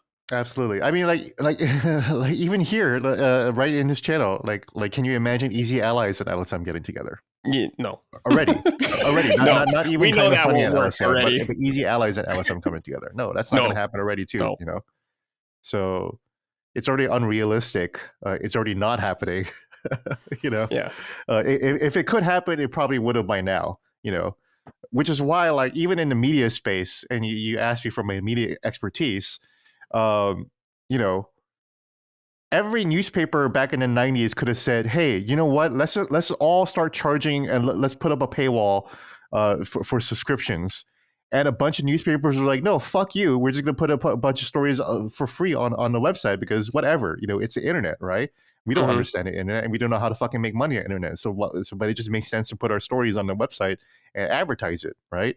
Right. And you know, there was definitely talks about like, hey, let's all just like paywall, and nobody agreed, you know. So that's really the fundamental root of a lot of people's of a lot of problems today, is that people just fucking hate each other. That's it. You know? and we don't want to work together. That's sums up every problem out there right now. Yeah. What do you think, Micah? Yeah, that's one of the issues that I thought of too, is the just immediate distrust that some people have of anything that's labeled as official. For example, you know, I see it like in our own community, you know, Maddie and Cog interviewing a game director and comments saying, you know, will they even be allowed to say anything real? Or is it going to just be all PR speak? People, before they even heard the interview, are immediately questioning if it's even worth doing because, well, what's she going to say? And it's like, it's, you know, the director of the game, and it would be kind of cool just to hear it out. But the immediate response from a subset of gamers was, no, I don't trust what they're going to say, or it's not even worth hearing. And of course, too, the second point just being that negativity sells so much better. Yeah.